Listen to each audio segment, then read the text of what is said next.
the entire country down by county, and you come up through here. There we go. I'm in the wrong place. I'll find them right here for you. You come up here and you find these suburban counties. One of the things we're going to look at tonight, and I'll pull out the map to come to the entire country, is you see the gray areas. These are communities known as suburbs, the suburban communities identified on this map across. One of the things you want to look at, if you go back to 2016 and look, you see a lot of red. Donald Trump narrowly won the suburbs back in 2016. And you see there are a number of places in Indiana, the state we're talking about, in getting our first votes, especially around Indianapolis here. This is one thing we're going to study all across the country tonight. So even though Indiana is likely to go red in the end, it will tell us, is Donald Trump in the suburbs, places like Hendricks County, 64% 4 years ago. There are no votes there yet. What does he get this time? This is one of the things we're going to watch throughout the night, not just in Indiana. You mentioned Kentucky. Kentucky comes up soon. I mentioned this earlier, but the Lexington suburbs in here. This is the Lexington covers. We got some numbers just coming in. Well, then here we go. Let's pop and see them. We'll switch over to 2020. Let's come out of this here and close this up. And you see your first votes right here.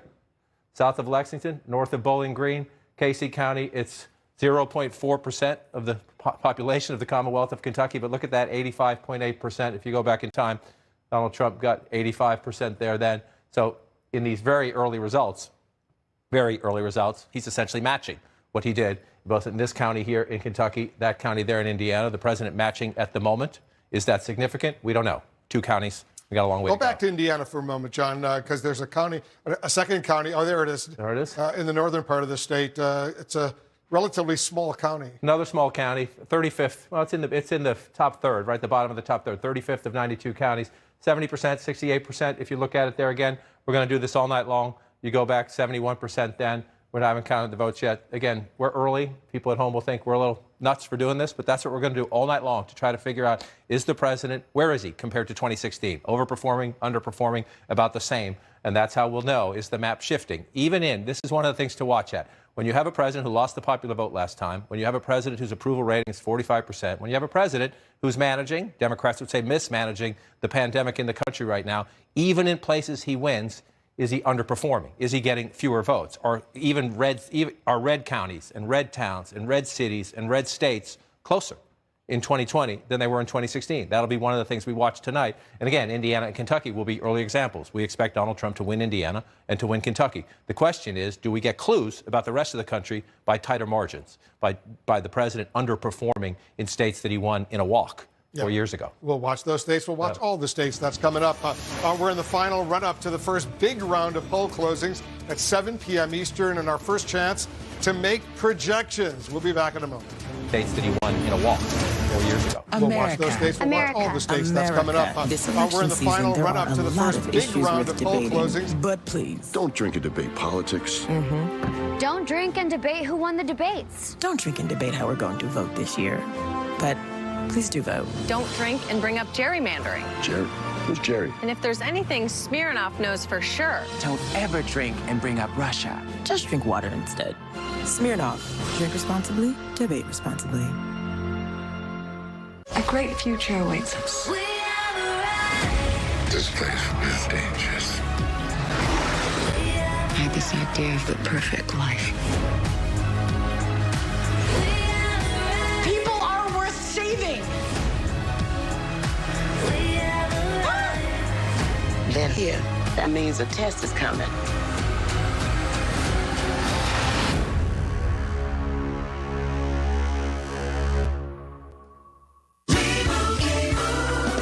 And Doug. You know, Limu, after all these years, it's the ones that got away that haunt me the most. Because you're not like everybody else. That's why Liberty Mutual customizes your car insurance. So you only pay for what you need. What? Oh, I said. Oh, this is my floor. No! Only pay for what you need. Liberty, liberty, liberty, liberty.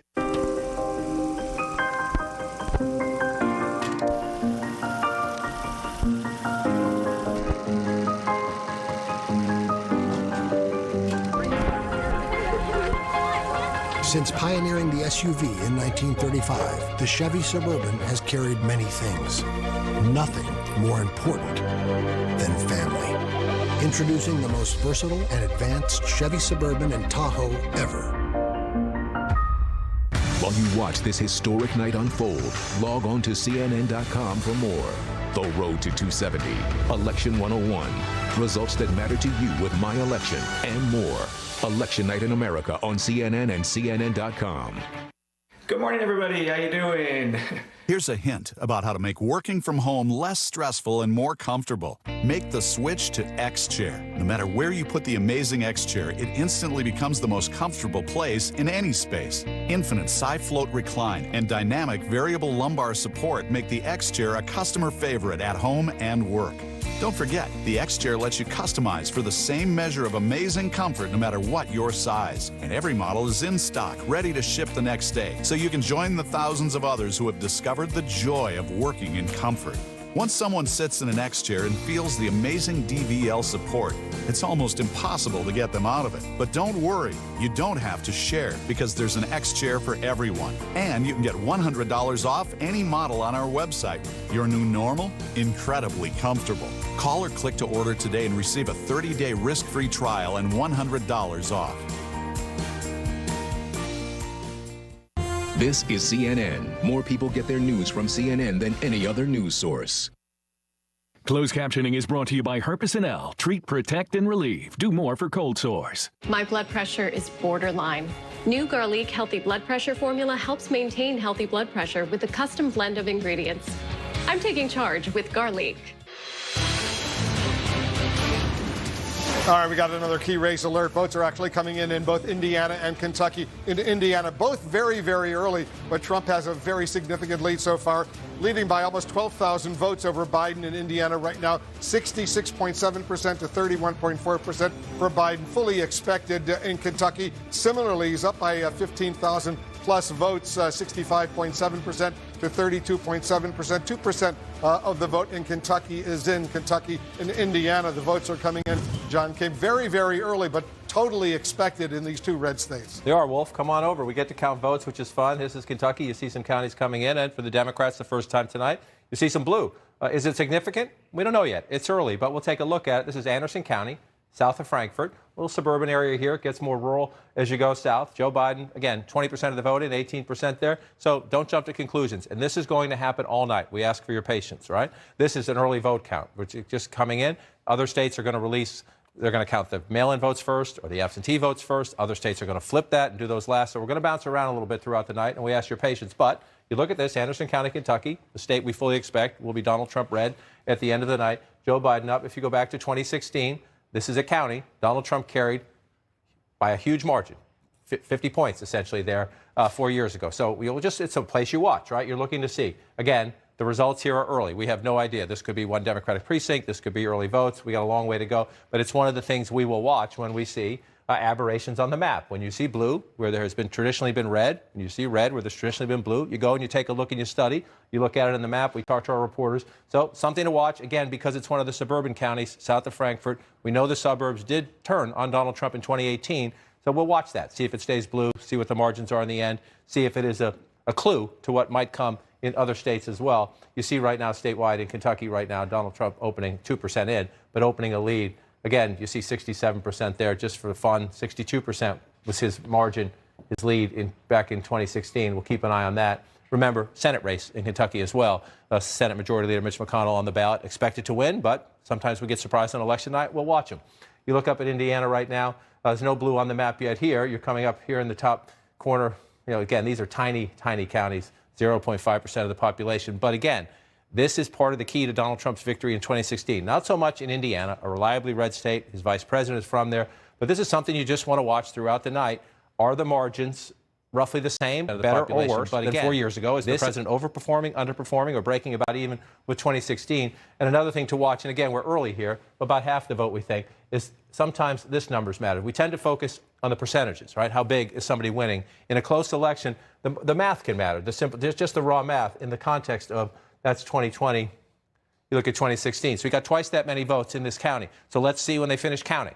Is turnout about the same? Is turnout down? Is the Trump vote down? More importantly, maybe we'll see, is Joe Biden doing better than that? Is that a clue that Joe Biden is running better in these small rural counties? Is the president breaking even? Those are the dynamics, Wolf, we track throughout the night. And again, we're very early on right now. Come back to 2020. So we're just now essentially looking at the first early votes, taking note, comparing them to 2016 to see if they give us any clues as we go forward. And you, again, just come out a little wider so you can see it. 2 states right now, red at the moment, still counting to do. We expect them to be red at the end, but they still might teach us something. We're told that so far, at least about half of the vote in Kentucky is early vote coming in. The other half is today vote. Right, in Indiana, it's mostly all early. It's almost all early in Indiana. Right, so you see that, and that'll be key, especially as we move on to other states where we expect either more battleground states. Tell our viewers why that's important. Well, if you're getting early votes, we know, not in every state, but in most states, the early votes, the people who voted by mail or showed up and voted early in person in early voting, disproportionately, especially the mail-in early ballots, were Democratic. If you look at the data that is analyzed. So you're going to see some places that are blue that aren't normally blue. Sometimes that's just what it is. They counted those votes first. Once the polls close, they release those numbers. And then as Election Day comes in, the traditional, it evens itself out. It catches up and it reflects whatever the community is. So we're going to go through this in every state. In a place that's holding the mail-in ballots and holding some of the early vote ballots, you get Election Day vote first. And so did the president turn out his votes? Well, you may see places that are traditionally blue that are red for deep into the night tonight because they haven't counted the mail-in ballots yet. And we're just going to have to stay with us. We have a great team of people looking at all this. We'll explain it transparently as we go through the night. And it's going to be a little bit different because this year is very different.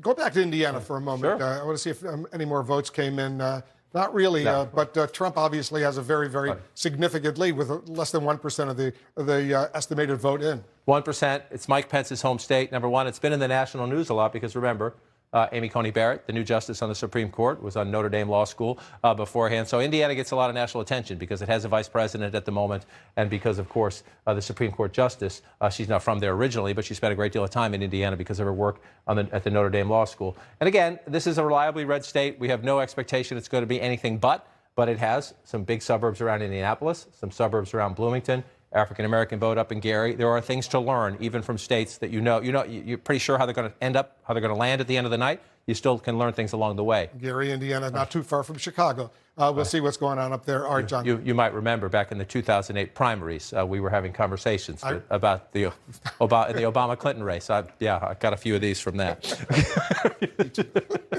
I remember that well. All right, guys, let's go back to Jay. All right, thanks, Wolf. Now let's go to 2 more of the battleground states that are so important in this election. First, let's go to the Tar Heel state, North Carolina. Diane Gallagher is in Raleigh, and Diane, state election officials say results are going to be delayed a little. Yeah, Jake, I know everybody was waiting for this swing state, this battleground state, to report at 7:30 p.m., but because the state of North Carolina sees to it that each precinct has the exact same amount of time open, there were some issues opening in certain counties in the state. They extended the time. One of those in Sampson County, they're extending until 8:15 p.m. And so because North Carolina holds all of its statewide results until the last poll closes, that means we will not be getting any of those early vote totals until 8:15 p.m. at the earliest. I will tell you, they're in another meeting right now. I've been following along while listening to you guys. It does not appear at this point that it's going to extend past 8:15, but again, that could all change. Now, those early vote totals are interesting because I want you to take a look behind me. This is what we've had going on almost all day, this slow, steady pace, but that's because 4.6 million early votes were cast in the state of North Carolina. More than 95% of that total 2016 turnout and more than 62% of all registered voters. Now, they had decent turnout amongst both Democrats and Republicans in this state, and it is tight here. Polling has shown that former Vice President Joe Biden is just a little bit ahead in that polling, but really it has been neck and neck. And they're also here in this state focused on a very close Senate race, Jake, something that everybody here is waiting to get at, again, 8:15, those numbers.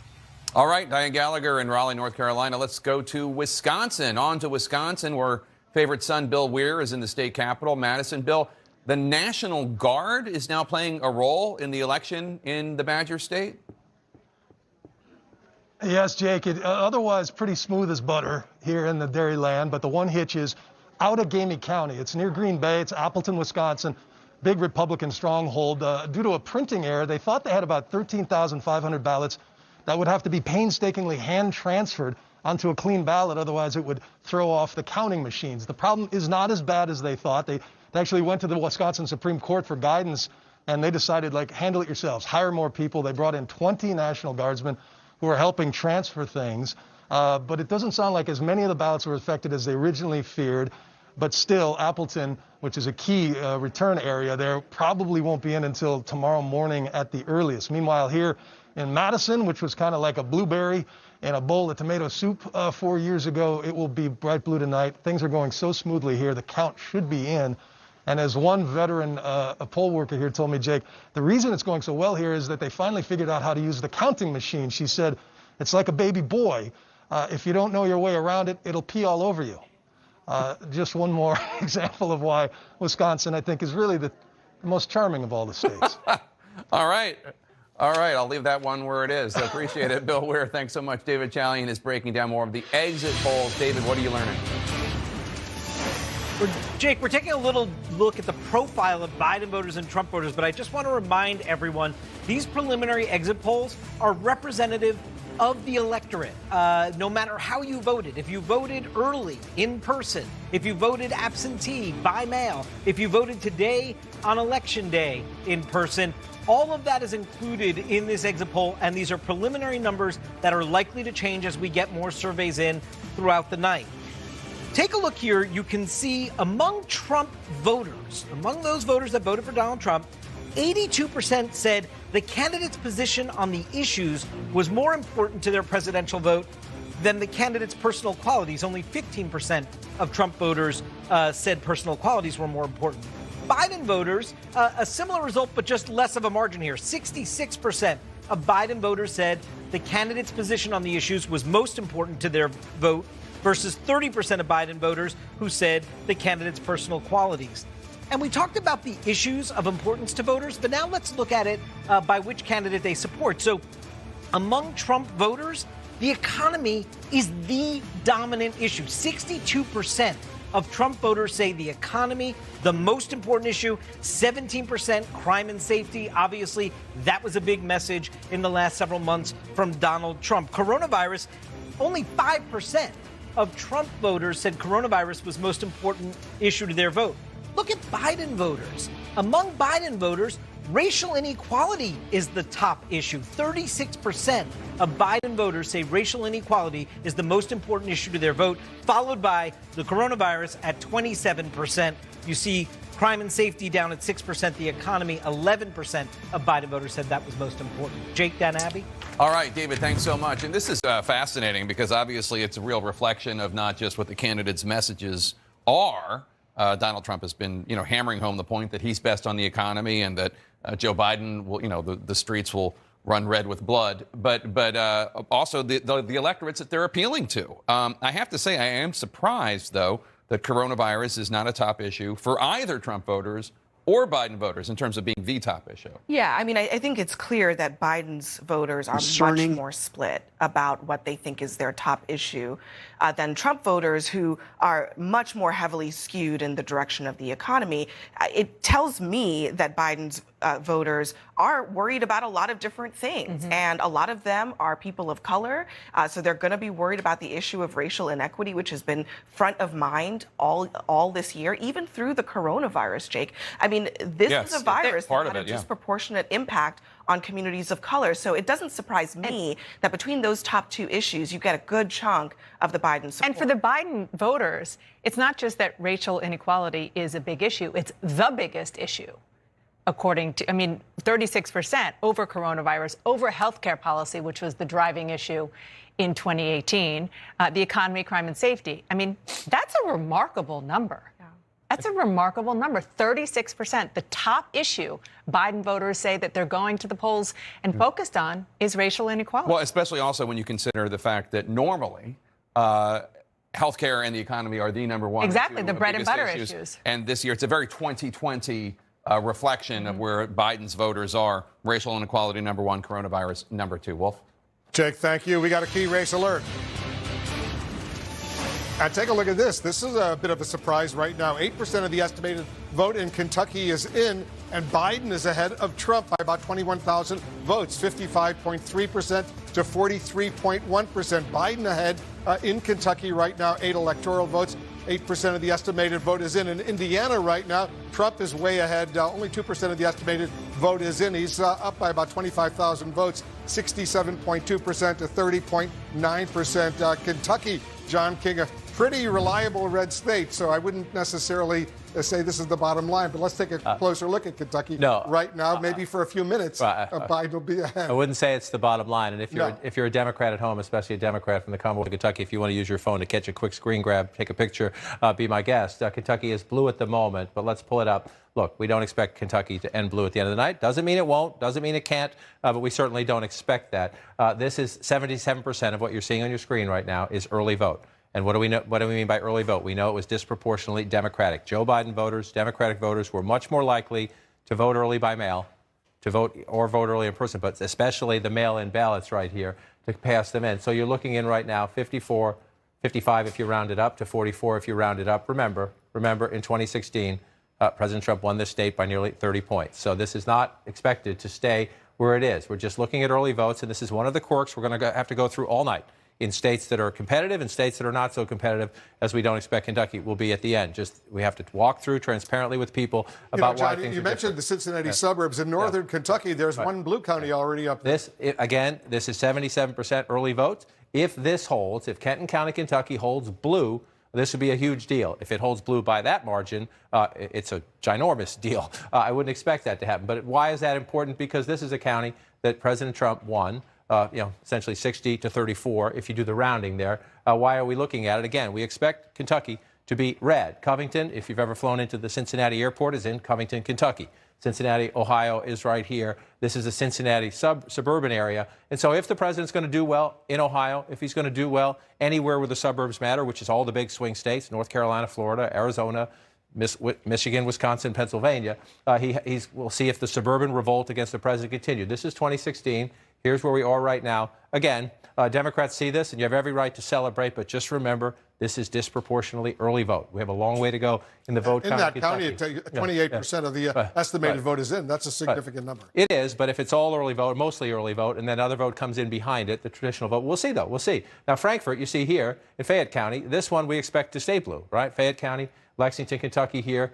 This is a Democratic county, but you see that margin there, 73% right now. You go back in time, 51%. It was a 10-point race, just shy of 10 points, 9 points 4 years ago. So again, this is one of the things we're going to look at tonight, and we need to be careful early when we go through these states. This is disproportionately early vote, which means we believe it is lopsided in favor of the Democrats. So we just need to be calm and not think it's a final total. But again, as we go through the night, remember where we started, see how much it changes. Is Joe Biden, even in places he's losing, is he running ahead of Hillary Clinton in urban and suburban areas? Because if it's happening in Kentucky, then this is a lot of these areas are a lot like you can find towns like this in North Carolina. You can find towns like this in Georgia. Other places we're going to be looking at tonight for key votes. So let's just pull back out to the rest of it. And again, another thing we're going to look at, and it's early on. So we don't know if this is apples and apples or not until we get through it later. But right now, 78% of the estimated vote in tiny Casey County. President gets 86% when you round up 86% now, 85% 4 years ago. So pretty consistent, right? That's one of the tests we're going to have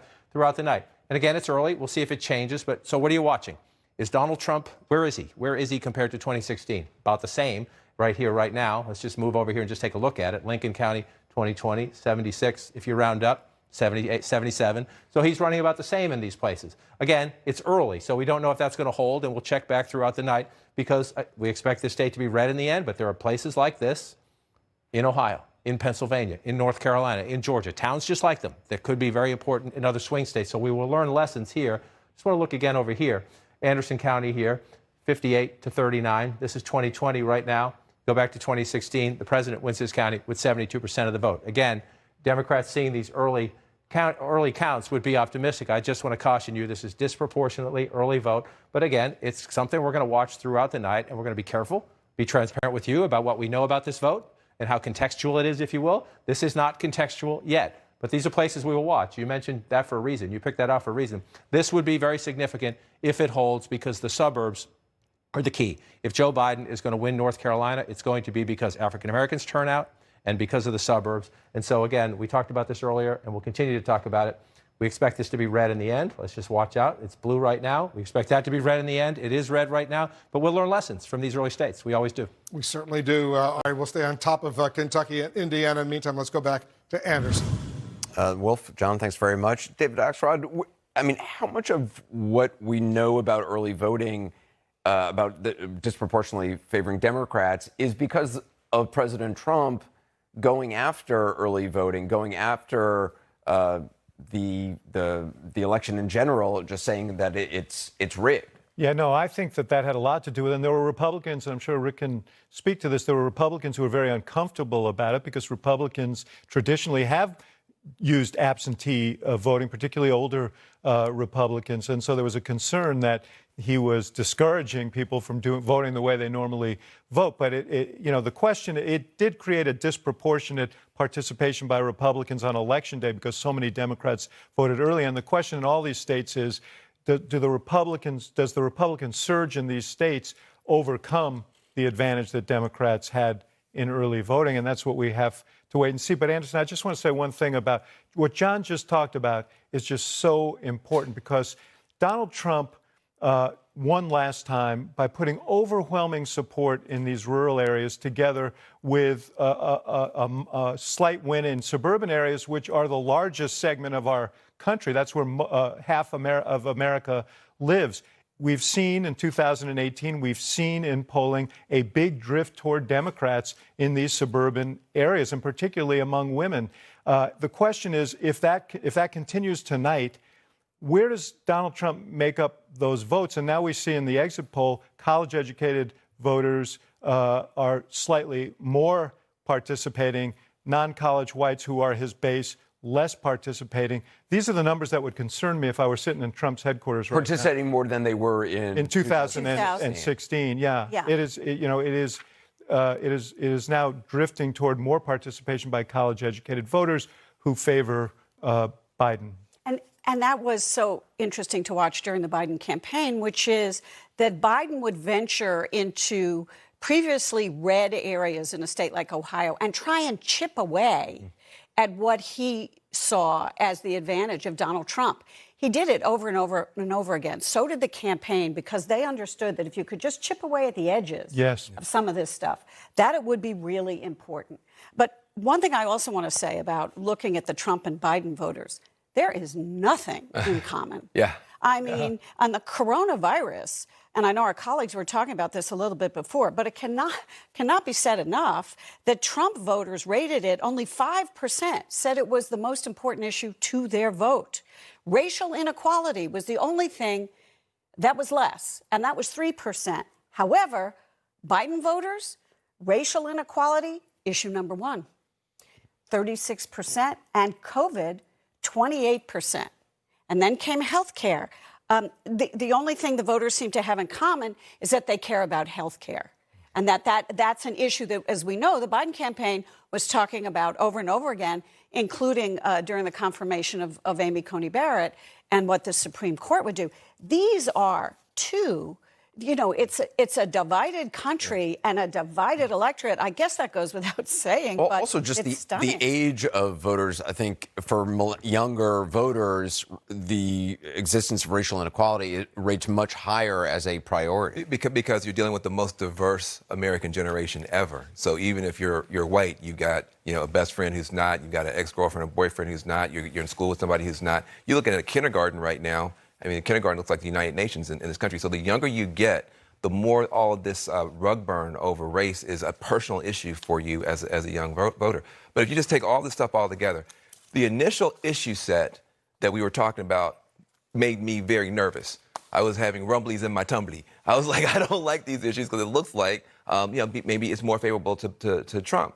But as you look at the actual demographics, much more favorable to Biden.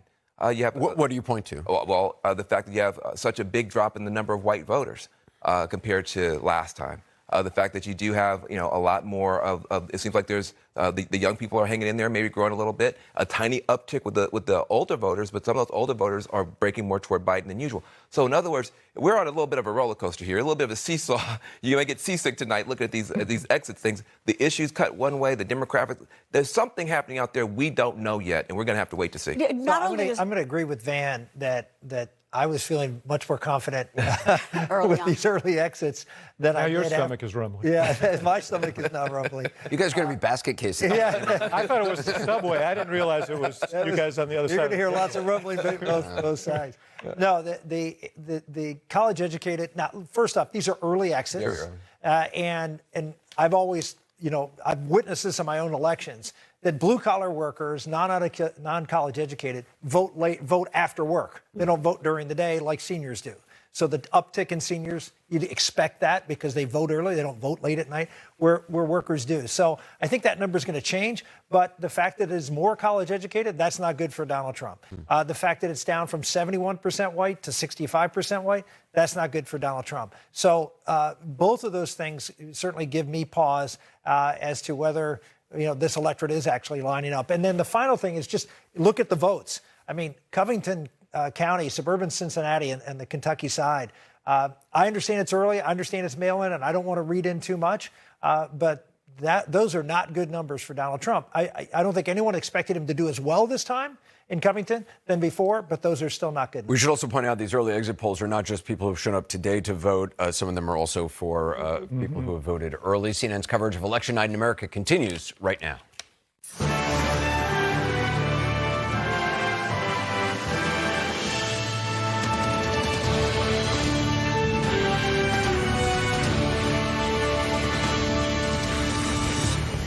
We're standing by for the first big round of poll closings, but right now more early votes are coming in. We have a key race alert. Let's take a look at Kentucky right now. 11% of the estimated vote is now in. It's very close. 1,400 vote lead right now for Biden over Trump in Kentucky, 49.5% to 48.9%. 11 electoral votes in Kentucky very early. In Indiana, 5% of the estimated vote is in. Trump has a significant lead already. 41,700 vote lead over Biden, 62.9% to 35.1%.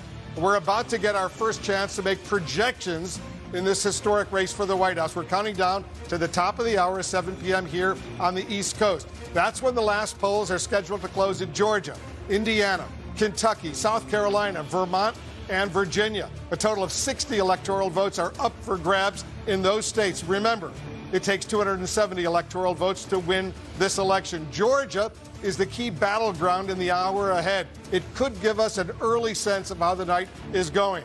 If Joe Biden appears on track to turn Georgia blue, or if President Trump holds on to that traditionally red state he won 4 years ago.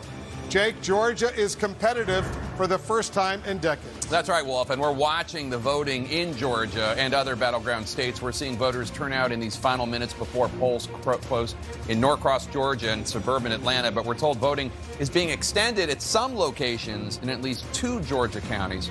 Right now, let's check in with our reporters covering the campaigns. Jeff Zeleny, it is crunch time for the Biden campaign. Jake, there is no question about that. And Joe Biden right now at this hour is at his home here in Wilmington, surrounded by his family, getting ready to watch these returns and early projections. I'm told by a friend that he is taking in the weight of all of this. Jake, we should point out now, before the returns come in, that he would be the oldest president ever elected if he should win tonight. And it wraps a career starting out his presidential campaign run. This is his 3rd run. When he ran the first time in the 1988 campaign, he was the youngest candidate. So throughout the day, he's been steeped in nostalgia, starting it with a visit to his son Beau's grave here just outside of Wilmington, as well as the grave of his late wife and baby daughter. That has become a central part of his narrative as he has campaigned for president. He moved on to his boyhood home in Scranton, Pennsylvania. And Jake, we are told that he assigned one of the walls of the home. It says this: "From this house to the White House with the grace of God. Joe Biden, November 3rd, 2020. So it is with this nostalgia as Joe Biden is settling in to watch his fate in this presidential campaign tonight, Jake. That's right, Jeff. And I think he wrote a similar message in 2008 when he was running for vice president, except instead of the living room, he did it in the bedroom of that Scranton house. Let's go to Caitlin Collins now, covering President Trump. Caitlin, what are you hearing from the Trump team tonight? Well, we haven't heard that President Trump has written anything on the walls of the White House, but we did just hear from the campaign manager, Bill Stepien, who held a call with reporters. And Jake, before these polls have even closed across the U.S., they're expressing optimism in what they are seeing. Of course, this is just from the Trump campaign. This is their view of things. But so far, they say they feel good about it. And of course, the question is, what are they seeing actually in these states? They did say one thing, Jake. They believe in Florida that if these early votes are counted, they believe it's going to be in Biden's favor, but will later shift to their favor. And one thing their senior advisor Jason Miller said is the campaign, including the president, feel better at this point than they did in 2016. Of course, Jake, if you were at that election night party for Donald Trump 4 years ago, at this point they did not even think they had a chance of winning the election, so that's not really saying much. But one thing that Bill Stepien did say is not what we heard from the press secretary earlier. She said they believed it'd be a landslide. He conceded it is going to be a tight race, Jake. All right, Caitlin Collins, thanks so much. Let's go to David Chalian now. He has some new exit polls. Jake, looking at these two key states coming up, Georgia and Virginia, it's fascinating how much they look like the nation overall. In Georgia, the most important issue to voters, the economy, 36%, racial inequality, 22%, coronavirus, 14%. And which is more important to do now, containing the coronavirus or rebuilding the economy? In Georgia, a slim majority says containing the coronavirus. 42% say rebuilding the economy. Virginia looks similar, and I have to remind you, these early exit polls are representative of the whole electorate, no matter how you voted. If you voted early, by mail absentee, or in person today on Election Day, that's all included in these preliminary exit polls.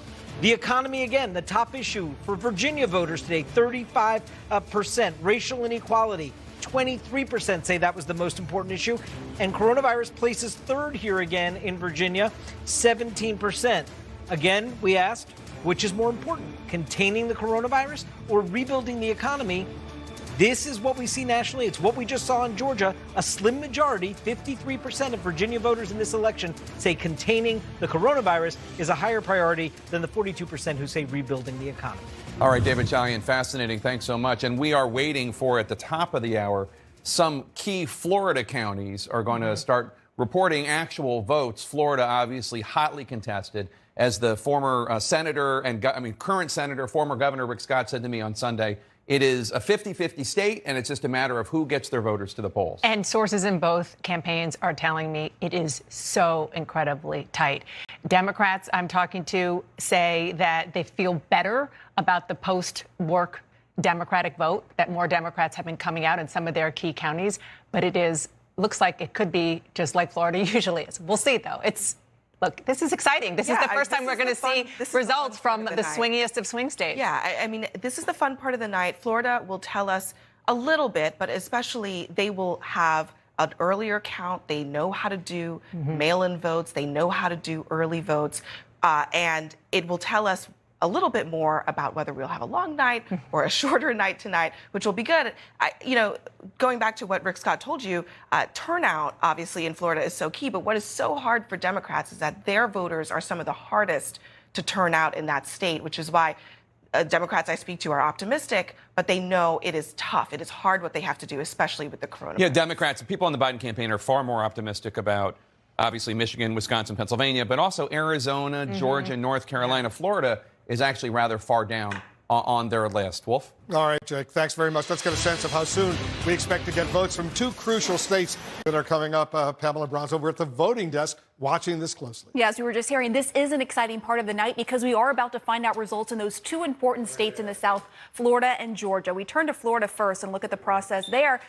We expect it to be fast. We expect the first results to be a big chunk of early votes with some Election Day votes mixed in. That's because Georgia had a 2-week head start prepping ballots. Georgia's also been using high-speed scanners, so all they have to do when polls close at 7 p.m. Eastern time in most of the state is press a button. They'll get the results. We know that polls are open a little bit later in at least one county there in Georgia, but we're going to be finding out the bulk soon. And then you look at Florida, it's a well-oiled machine when it comes to counting early votes. They've had a 5-week head start prepping ballots there. Also in Florida, they've already counted most early in-person and most absentee votes. What hasn't been counted yet are Election Day votes and the rest of the pre-election day votes.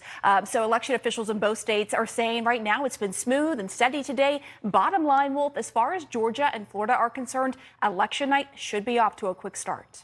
That's good to hear. John King, We see Indiana and Kentucky now both red, at least right now. At least right now, smooth and steady. Let's hope we keep saying those words throughout the night as we count the votes. Right now, Indiana and Kentucky, very early results. We'll keep counting them, but that's where we expect them to be. Kentucky was blue early on. It has moved to red. Here's something we don't expect to be the case at the end of the night. Donald Trump leading right now in the popular vote, 73,000 votes ahead. We know he lost it in 2016. The expectation is he will again. But where are we going? As Pam just noted, we're going to two of the most interesting laboratories of the night, two states that will tell us a ton about who's going to win the presidency and who came out to vote. Let's start in Florida. We will get the first wave of votes here. This is one state where the Democrats had a slight edge, but not as big an edge as they had in other states in early voting. So let's watch when those results come in. We know the history here, but let's go back to the 2016 map to do it.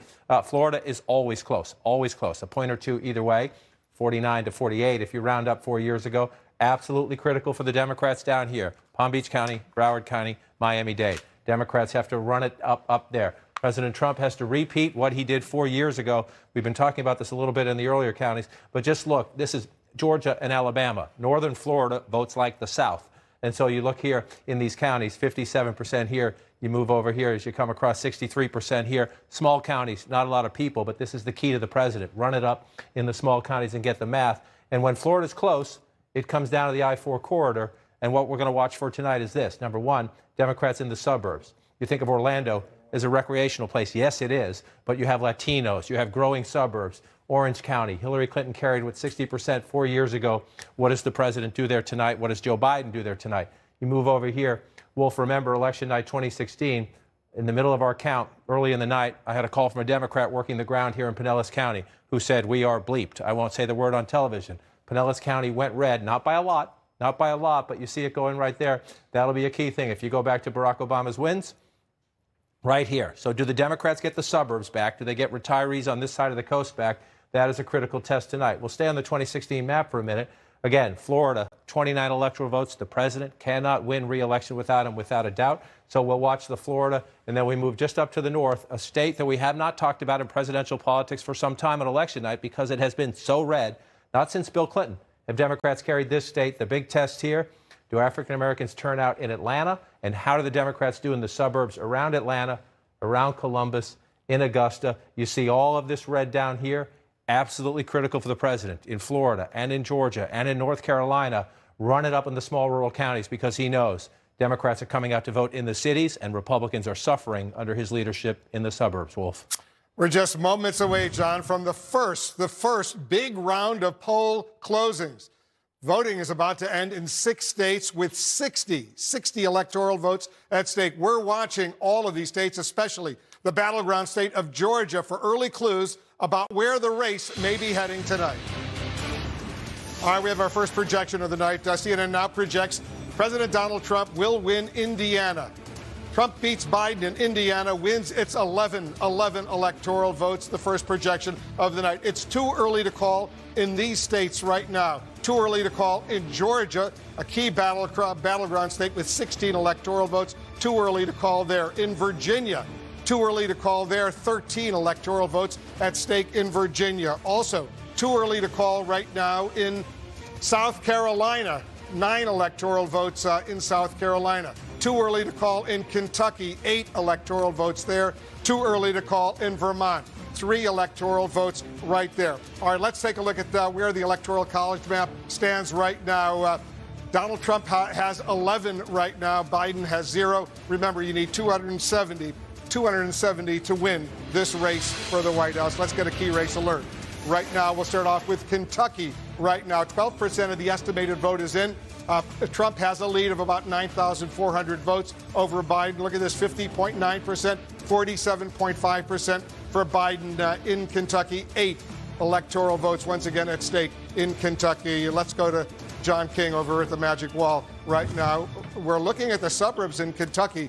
John, it's pretty significant what's going on, potentially. Let's not get too far ahead, though. Right. We know that this is disproportionately early vote, but we also know that we learn lessons from states. And again, you've just projected Indiana. That's the first state, 11 electoral votes for Donald Trump. You got to get to 270. He has the first 11 we've projected tonight. Now we're looking at the Commonwealth of Kentucky, expected to be red. The Senate Majority Leader is up for re-election there as well. But again, we're looking for clues, right? When we come here, so Fayette County, this is Lexington and the suburbs around it. Joe Biden disproportionately early votes so far. So let's come back in an hour and see if this holds up, to see if it stays this way. 73% right now. If you go back to Hillary Clinton, only 51%. So if Joe Biden could do this stuff right here, we'll see what's happened. So we're going to John, hold on for a moment. I want to go to Florida because we're beginning to get some numbers in Florida right now. So let's take a look in Florida.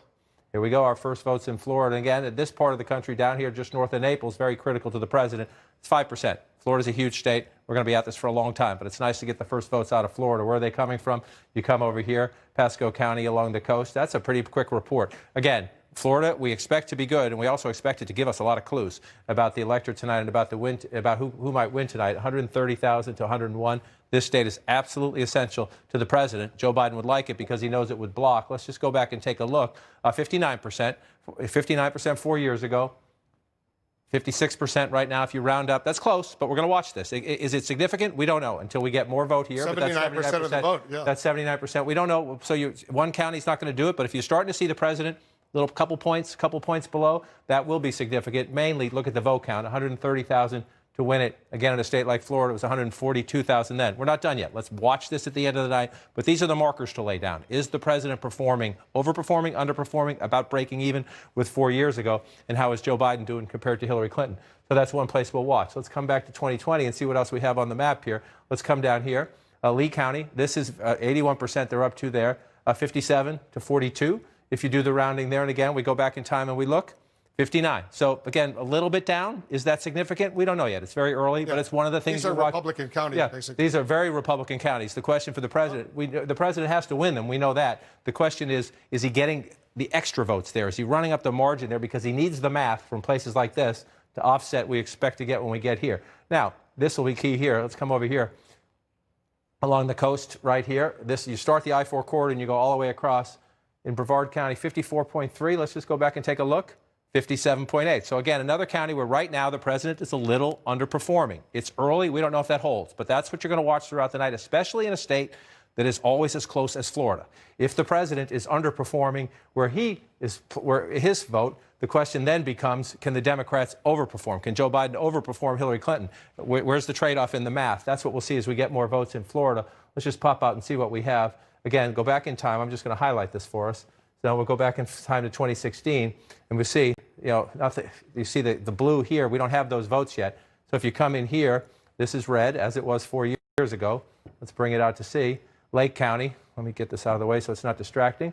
55 to 44. That's where it is now. 59, 60. So again, there's three counties we've looked at where the president's numbers right now are down a bit. The percentages are down a bit. So you look at the percentage down, then you want to match up the math. 102,000 votes there to take that county 4 years ago, 87 and change, almost 88,000 votes now. We don't know if that's significant yet, but that's what you do when you're doing a little election CSI in a state like Florida. What we need is more votes, Wolf. We need more votes, and we start to see some Democratic votes down here. The Trump campaign has been optimistic. It will cut in Miami-Dade. You know it well. Look at the totals here. You go back 4 years ago. Hillary Clinton, you look at that in the largest county in the state, right? That's what the Democrats need, and it wasn't enough, right? Hillary Clinton still narrowly lost the state. The Trump campaign has been confident, especially inroads in the Latino community. It would do something here. We don't know yet, but we'll see. Biden really has to do well in those three southern Florida counties in order to win this election. We're talking about Miami-Dade, Palm Beach County, and Broward County. Miami, Broward, Palm Beach. You pull them out and you look at them. It's said often, but I'll say it again. The farther south you go in Florida, the further north you get, essentially retirees from the north, senior citizens, electorate. If you go back and look at it here, this is in defeat. Hillary Clinton lost Florida 4 years ago, but look how close it was. Look how close it was. 113,000 votes if you round up in a giant state. 49 to 48 if you round that up. And again, if you go back, you see the blue. It doesn't change that much, but let's go back to when Barack Obama carried the state. And you see the difference in the margins here. You come down here, Obama gets 61. Clinton gets 64. She did her job in this part of the state. That was one of the lessons in 2016. The Clinton campaign thought they did a very good job in the early vote. The Clinton campaign thought they did a very good job down here. What surprised them, President Trump over here, and then just the volume. In all the smaller red, especially the Southwest, there's more people down here. Up here, there's fewer people, but they came out to play in 2016. It's these small counties. I'm going to say it all night long, 83% in a county like that. 2,800 votes, you think that doesn't matter, but that's 2,300 vote difference right there. One county, you start matching that up as you walk across the board, and you go from county to county, that is how you get math, right? Will those people come out this time for the president? That will be the test as we watch this state fill in tonight. But there we go. See Pinellas County right there? Again, it's early. If that's 75%. If that stays blue, Joe Biden has a good chance to carry the state of Florida. Doesn't guarantee it. 4 years ago, it was red. 4 years ago, it was red. That's why I said I remember a call on Election Day. The Clinton campaign was so confident about Florida, and I remember getting a call, and somebody came out and said it was the Clinton campaign thought we got good early vote here. We feel good about this. And one of the ground organizations went out to some polling places and saw a line stretching down the street, saw the MAGA hats, and texted me, "We are bleeped." And that was right here. And again, President didn't win this county by much, but it was a statement, right? It's a statement here. So this right now in 2016, it was red.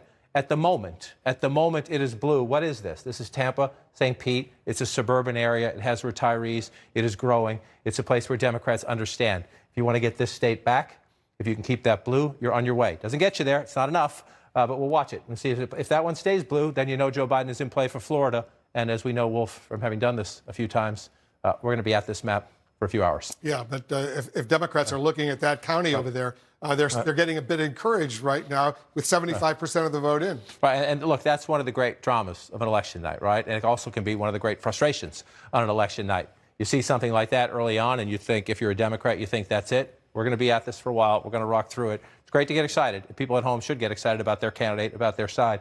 But we've got a ways to go. And again, the key here, does that stay? What's the actual turnout, right? We expect the turnout to be even higher. So we're going to have to match up the math as we go.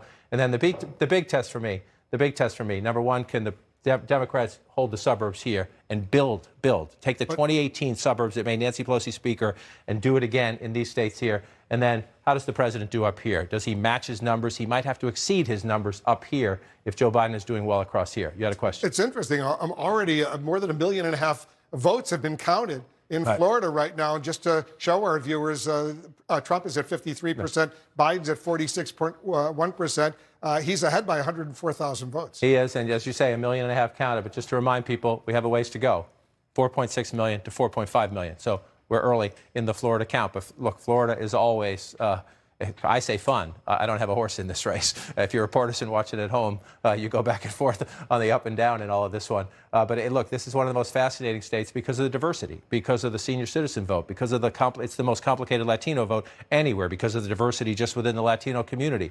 The Democrats sent Obama down here twice trying to get African Americans in Miami-Dade to turn out. You've got the suburban revolt against the president. Does it hold up in a state like Florida, which is now his adopted home state? And again, up here, does the Trump army come out in 2020 like it did in 2016 in these small counties? The complexity of Florida is what makes it so fascinating, and it's always so close. Jake was mentioning his conversation with Rick Scott the other day. I talked to him as well the other day. He's won 3 elections by a point. By a point. He has won 3 elections by a point in the state of Florida. That's the way Florida goes. Twice for governor and once for Senate by a point. So we're going to watch this fill in. It's one of the most fascinating. And again, it'll also, its neighbor, it's almost the reverse when you come to its neighbor, Georgia.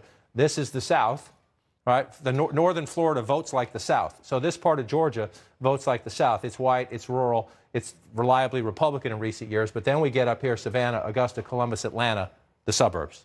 African-American votes in the inner cities, the suburbs around them. How far out? How far out can the Democrats stretch it in the suburbs? That'll be the key, not only across here, but to the north in Georgia as well, in an election that the Biden campaign tells us and the polls tell us could be a very different election, but the could-be part disappears now. We count votes. So the only thing that jumps out at you right now is Pinellas County over there. Pinellas County, and again, I looked at those counties, and I'll do it again. Let me come down here. I don't want anyone to make too much of this early because we're trying to get votes. But one of the things in a close state like this, especially with an incumbent president on the ballot, is to match him up, right? 39,000 votes, 67% if you round up in 2020. You come here, 68%. So it's roughly close, a little down. I wouldn't jump up and down about that one. It's down a little bit. We'll see. 28%, 22,000 votes, 29% if you roll up there. You know, Joe Biden's percentage is a little better. We're not done with the math yet, so we don't know. These are the little things in a very close election that you do in a campaign war room. You're matching up county to county, and you're looking through it to try to see. And especially, in places where the polls are still open and they know the votes, then they're trying to surge voters in. So you look at Lee County here, again, 81% estimated vote. Some of these things can be a little off this year, too, because of the early voting and the mail-in voting, but 57% to 42%. Again, for me, it's the math, 185,000, 186,000. if you round it up, 191 last time. This is what we're just going to go through. If turnout is up everywhere in the state, the president probably needs to exceed his numbers from 4 years ago, especially in the smaller, more rural places, to match if the Democratic numbers are up as well. And now, since we've been waiting here, we get Hillsborough County here, and this is Tampa. So this is a big county. The double whammy here of Hillsborough and Pinellas. That's the signal about the suburbs right here, right? And so you look at this, it's the 4th largest county in the state of Florida. Democrats can run it up here. It gives you a cushion, right? Before we go to Hillsborough and Tampa, take a look at the state right now, because the gap between Trump and Biden seems to be narrowing pretty significantly right now. Trump is at 50.9%. Biden's at 48.2%. Trump is ahead by almost 65,000 votes. 64,157. And again, welcome to the roller coaster that is Florida. That's why it's so fun. I just want to come in here and take a look. 55 to 44 if you round the president's total up there. And then you go back in time here again, 51. So if this holds, and it's a big if, Hillary Clinton at 51, Joe Biden at 55, if that's exactly what Joe Biden needs to do. Run a little stronger than Hillary Clinton. Take a look at the state right now. Biden has just taken the lead with 22% of the estimated vote now in. They do it quickly in Florida. Very impressive. Broward County, that's Fort Lauderdale. It has now come in. Look at this in Broward County. Let's take a look at Broward County right now. Sorry, I was trying to get you the full totals there. Welcome to Roller Coaster Florida again. 12,000 there, 75%. It's only 16% of the vote in. Again, this is the 2nd largest county in the state. So we're going to get a lot of votes out of here, and Democrats need them. Miami-Dade, Broward, Palm Beach, 1, 2, 3, as we go through them here. We got a lot going on in Florida. We're standing by for another round of crucial closings. The battleground states of North Carolina and Ohio are up for grabs just minutes from now. Our special coverage of Election Night in America continues right after this. A great future awaits us. This place is dangerous. I had this idea of the perfect life. People are worth saving. They're here. That means a test is coming.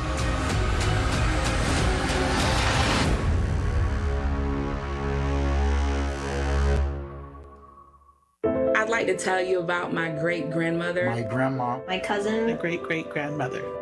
She was all of 4 feet 11, but very tenacious. Very independent woman. Driven, passionate. Embodied grit, perseverance. She marched. She wrote. She demanded. She was proud to pass on legacy of civic-mindedness to her descendants. I'm very proud to carry on her story.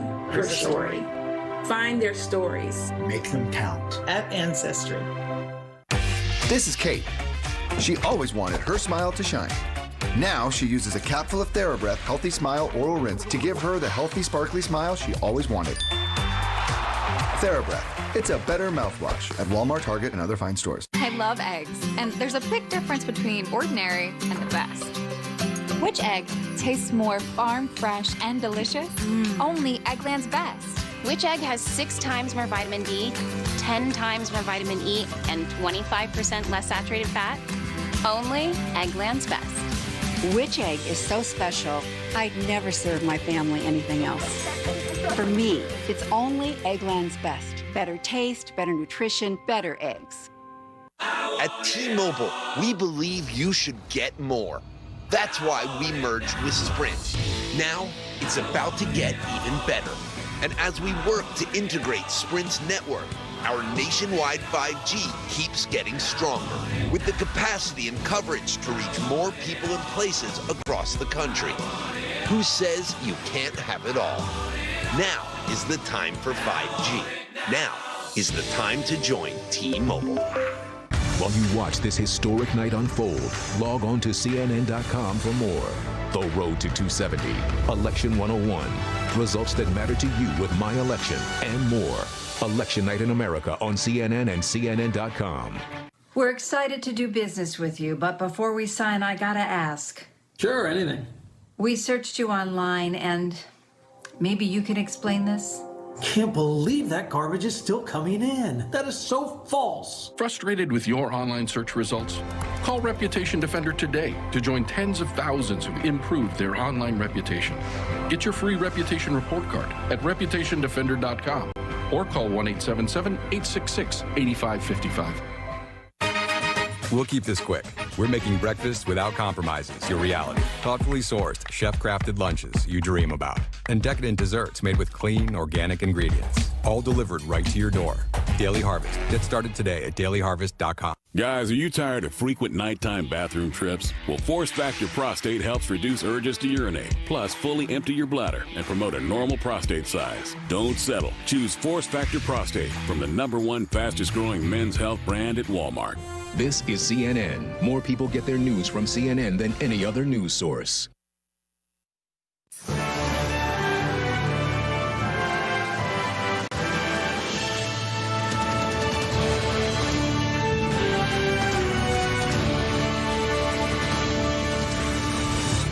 We're back in the CNN Election Center, standing by for the next wave of poll closings. Right now, let's check in on the fight for the critically important electoral votes. Right now, Trump has 11 electoral votes. Indiana, Biden so far has 0. You need 270 to be elected president of the United States. We have a key race alert right now. Take a look at this, see what's going on. In Florida right now, 35, more than a third of the vote is now, the estimated vote is now in. Biden has a lead of nearly 100,000 right now, 50.7% to Trump's 48.4%. 35% of the estimated vote, once again, is in. 29 electoral votes. Look at Georgia right now, very early. Only 2% of the estimated vote is in, but Biden is ahead by almost 32,000 votes, 61.8% to 37% in Georgia. 16 electoral votes at stake. In New Hampshire, less than 1%, very, very early right now, but Biden is ahead by about 2,300 votes, 72.2% to 27.8% for electoral votes in New Hampshire. In Vermont, also very, very early. Biden is ahead only by about 610 votes. Less than 1% of the estimated vote is in, 62.7% to 37.3%. 3 more states right now. Let's take a look at Virginia. 13 electoral votes, very, very early. Trump is ahead of Biden by about 3,000 votes, 69% to 30% for Biden. Very early in Virginia. Also very early in South Carolina. Trump is ahead there by almost 700 votes, 63.3% to 36.7%. And Trump is also ahead in Kentucky, but 15% of the estimated vote in Kentucky is now in. Trump is ahead by about 35,000 votes, 54.1% to 44.3% from Biden. Let's go over to John King over at the Magic Wall. Let's take a look at the big picture first, and then I want to focus in on Florida. The big picture is the question of the night. Can Joe Biden flip states that were Donald Trump states in 2016? Can Joe Biden flip them? Well, that would be a flip. Again, it's early. That would be a flip. Again, it's early. The president right now leading in Virginia, but it's a very early count. If the president could pull off that would be a dramatic story. We expect Joe Biden to win Virginia. It's very early and light in the votes. But these would be 2 big ones right there. New Hampshire and Vermont we expect to stay. Kentucky and Indiana. South Carolina is closer than we thought. But at the moment, very early. Everybody needs to be careful about this, but at the moment, this is what Joe Biden wants to do. He flips these states here. We know we might have to wait. Pennsylvania, Michigan, and Wisconsin. If they're close, we might have to wait. However, if Joe Biden wins that, he'll rest comfortably waiting for that. So let's take a look at Florida as we go through it. Again, this one is always a roller coaster. So what you see now doesn't mean the lead won't change. When you were here last time, Wolf, it changed as we were speaking.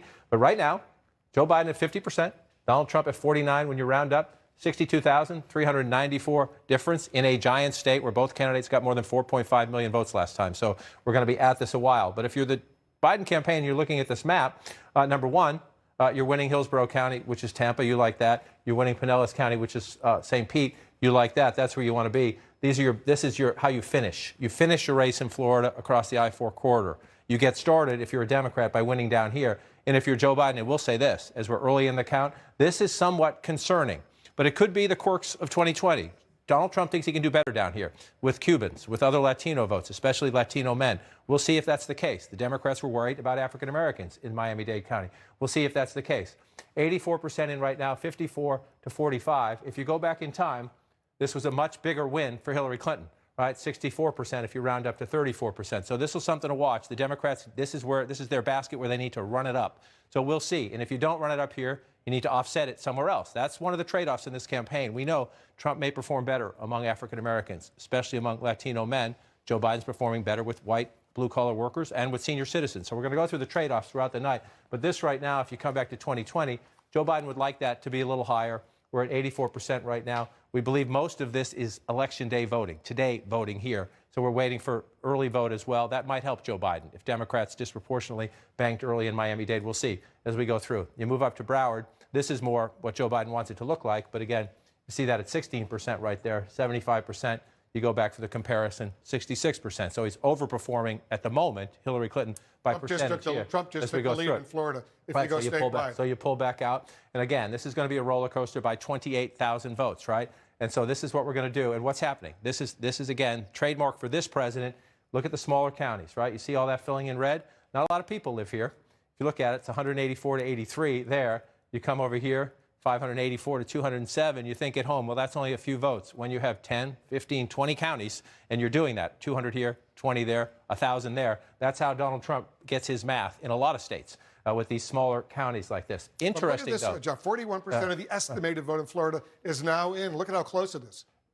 Florida's close. That is not breaking news. That part is not breaking news. But it's incredible because, just as you were here last time it flipped, you were here this time it flipped. We expect Florida to flip. So you're looking at key things. Number one, for the president, that Collier County is coming in for Trump. That's a good thing for the president. That's what he needs. The southwest part of the state tends to be more conservative, 77%. But look how low we are here. So we got a long way to go here. We're just a couple hundred votes, 300 votes and some change there. So see if that holds up for the president right here. But you pull up right here. But I just want to come up here. This would be a huge deal. This would be a huge deal. Duval County is Jacksonville, up here in the top part of the state. President tends to win once you get out of the urban areas. But this is, again, one of the fast-changing areas all across America. But in the Sun Belt states like Florida, you have the city and the suburbs around it, 75%. You see Joe Biden at 54%, the president at 45% if you round up.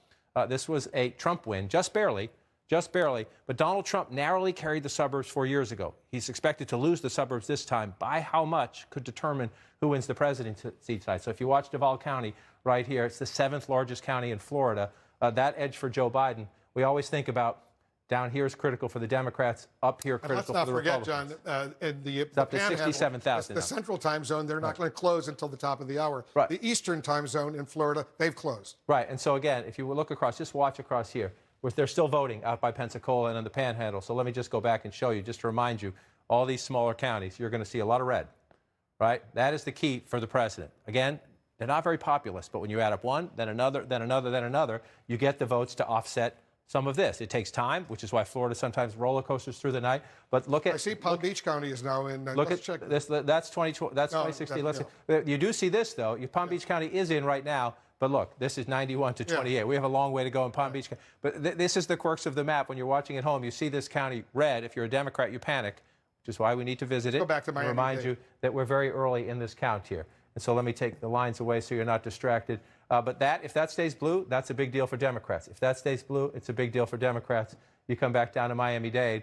Again, if you're in the Biden campaign, you want it to be better than that, right? Doesn't mean it's game over, but it means if you're not getting it here, you better make it up somewhere else. And we'll watch the rest of this vote come in. Again, if there's a lot of early votes to come in, these numbers could change dramatically. Because 4 years ago, Hillary Clinton did a lot better in Miami-Dade County. She did 64%. And again, part of it's the percentage. That's one thing you look at. The other thing you look at, especially because we expect turnout to be up this year, sometimes that helps you. Sometimes that helps you more. 624.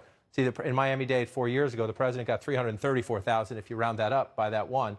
So you come back here, remember 624 and 333, and you see the president right now already has a significant 120,000 more votes out of Miami-Dade than he did 4 years ago. Now, is that just because turnout is up everywhere, or is he making inroads with the Democratic constituency in Miami-Dade? That is what we'll learn as we go deeper into the night. But if there's Joe Biden right now, if you're worried about anything in Florida, you're worried about that you're winning Miami-Dade, but not by the margins that you wanted. Still, though, 74,000 votes with a long way to go. And again, this is blue at the moment. I mean, red at the moment. We don't expect it to stay that way, but we'll see as we count them. And again, the key part for me, here we go. Orange County has filled in 700 votes and change there. So it doesn't matter. This has to be blue at the end of the night. If that stays red, Joe Biden's not going to win Florida. But it's very early on as we go through. And as you get real votes, 83% here. This could be critical here. Osceola County here. If you come through, 61%. Again, you're looking for math, especially if you're Joe Biden and you're not getting what you wanted out of Miami-Dade. You need to make up for it somewhere else. So you're looking here, 50,000, 85,000 4 years ago. You come back in now, Joe Biden right now about the same, a little below where Hillary Clinton was. We're still waiting for some votes there. This is what we're going to have to do. Florida gets so competitive. You go through county by county, you match up the math to 4 years ago, you see how much turnout is up this year compared to then, and you average it all out. 50% of the vote in Florida is now in. Trump is ahead by about 74,000 votes, 50.2% to 48.9%. Now he's up by 91,500 votes, 51%. Florida is very fast. The numbers are coming in quickly. Let's look at Georgia right now. So you move up and you see Georgia. It's not often you see Georgia blue.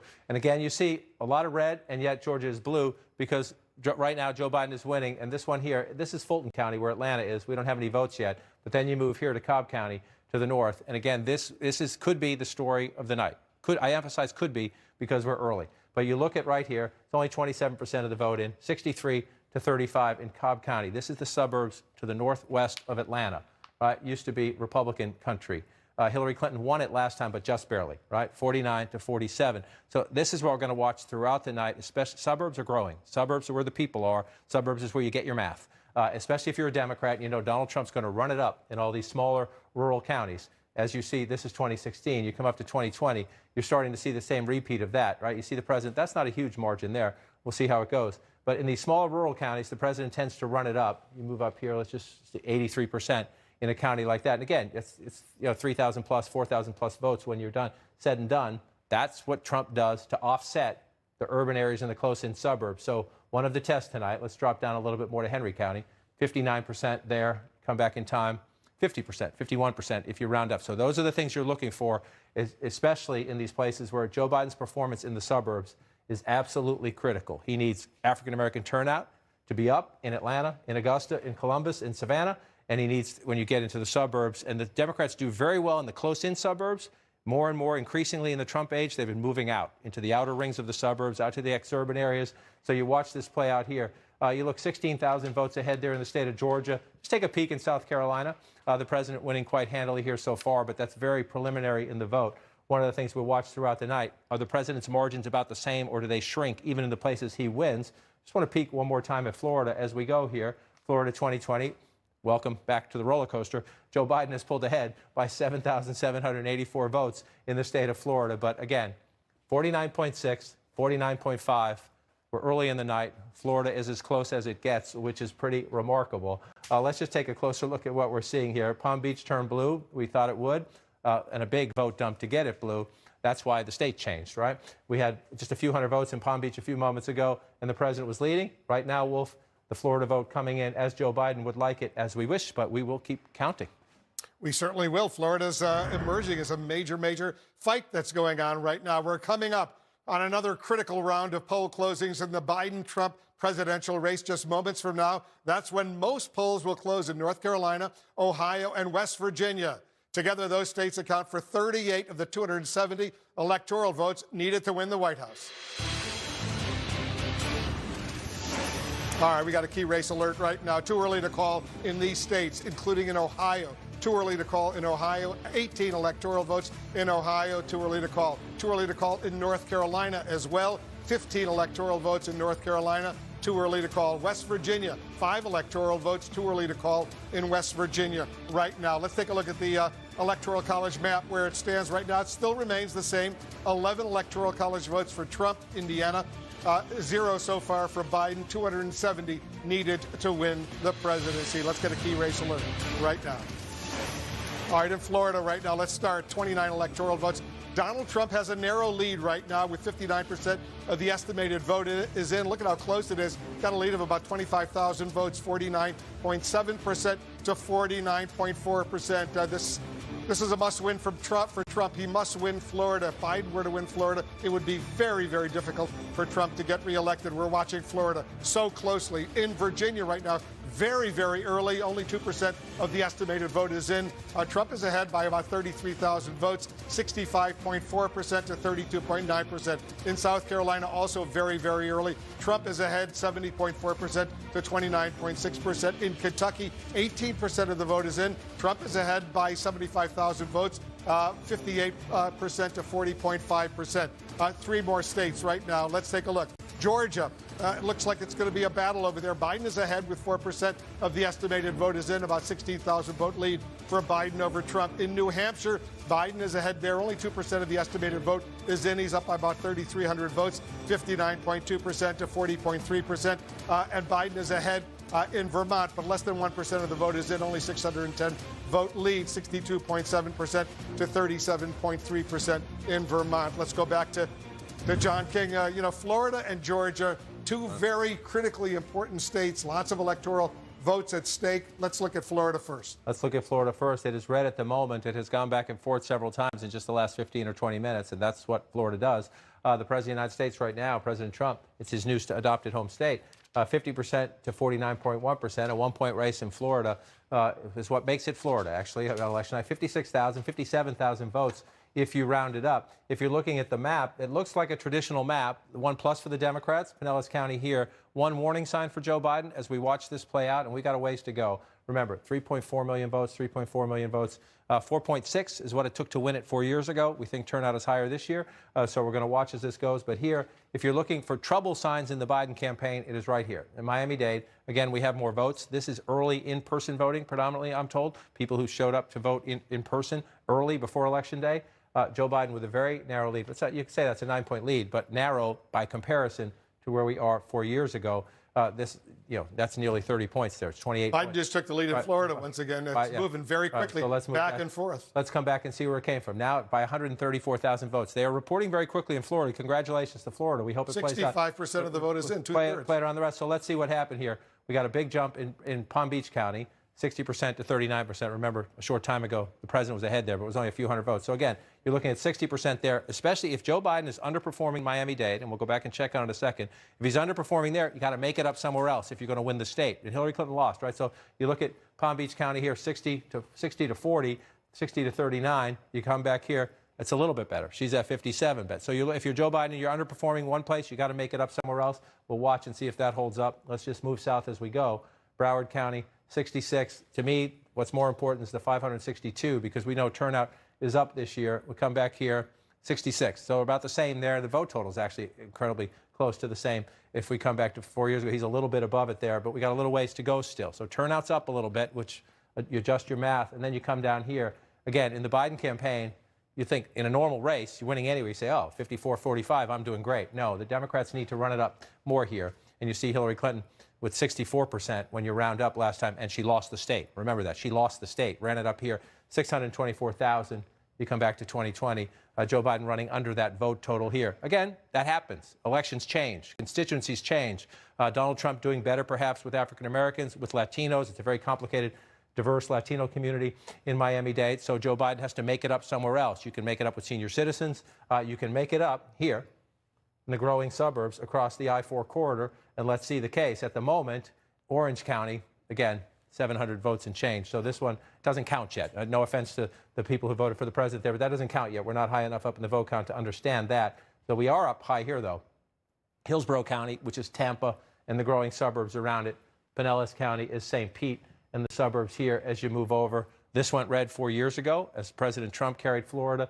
It is staying blue at the moment. Narrow, though. Look at that, 50.3 to 48.4. But again, in a state that often goes a point or two, sometimes within a point, right, little margins matter. Donald Trump carried it just barely by a point 4 years ago. At the moment, Joe Biden carrying it just barely by a point. That's how you win a state as close as Florida, in on the margins like that. And if you come over here, 55-43, so 12 points almost. If we go statewide, 12 points on here. Hold on, I just want to check this one. That's 7 right there. You want to go statewide now. We'll see if it changes again as we pull it out. Show us where each candidate is overperforming and underperforming. All right, so we can go back and look at this. We can match this up to 4 years ago. Where is Trump underperforming, right? So where is the president underperforming? He's underperforming so far in these two counties. Now, they're blue. That means the Democrats are winning in those counties, but the president's vote in these counties is below where it was. You see the Trump vote here by more than 5 points from where he was 4 years ago. And again, it's one county. It's not a lot of people, but in a state that is so close that could come down to several thousand votes, 2,000, it was 537 votes. It's one of the things you look at. So you pull that out here.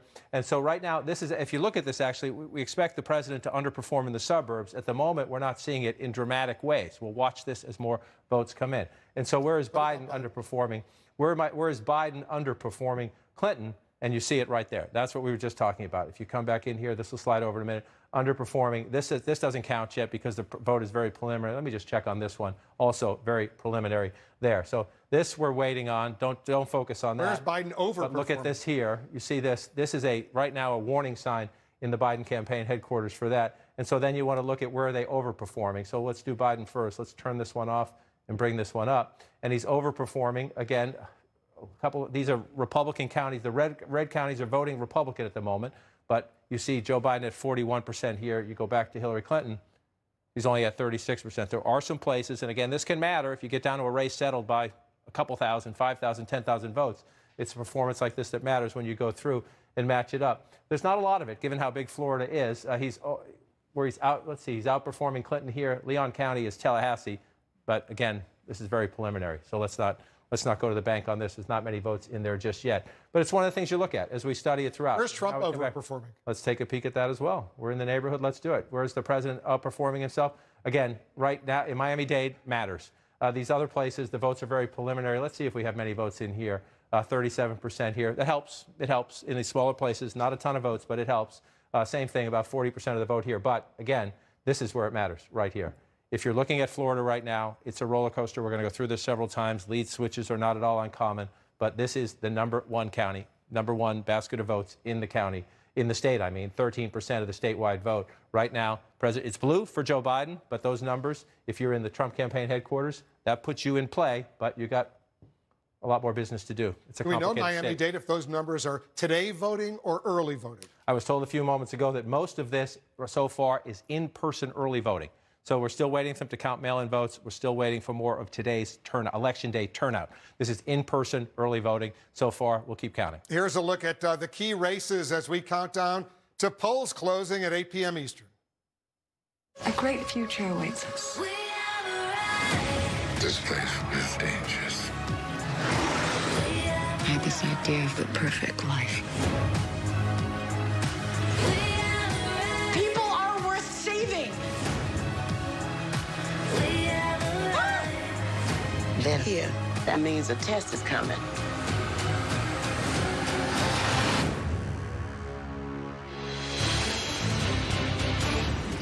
All right, let's get a key race alert right now. Let's start with Florida right now. 67% of the estimated vote is in. Biden is ahead by almost 70,000 votes, 50% to 49.1%. It's close in Florida. 29 electoral votes. 5% of the estimated vote in Georgia is in. Biden is ahead there by 4,200 votes, 50.4% to 48.6%. Only 3% of the estimated vote in New Hampshire is in. Biden is ahead there by some 3,000 votes, 56.6% to 42.7%. In Virginia, 8% of the vote is in. Trump is ahead, 50.2% to 48.1%. He's up by almost 8,000 votes in Virginia. Let's go back to John King at the Magic Wall. Lots of excitement going on. So far, we're seeing some blue in Florida and Georgia. And the question is that going to hold? That is the question. Is it going to hold? You see red in Virginia. We don't expect that to hold, but we'll count the votes early in all these places. We also see this. Donald Trump had an early lead in the popular vote. He still does, but Joe Biden is starting to close in on that as well. One of the questions tonight, that's not how we pick a president, but Hillary Clinton won the popular vote. And if Joe Biden can stretch that lead out, it should help him in the Electoral College. But we'll watch those numbers as well. But we go state by state. That's how we pick presidents. And Florida has 29 Electoral College votes. So it is one of the biggest prizes on the map, and it is always a battleground state. And again, Biden on top right now, 50.6 to 48.4. In Florida, they call that a blowout. It's about 1.5 points. But that's what it's. So we got a long way to go still. And again, three big parts of the state. Democrats need their votes here. This is where close elections are settled. And we're waiting to see what happens up here. And again, you see some trouble signs for both candidates. So we're still going to watch the votes. We have 72% of the estimated vote.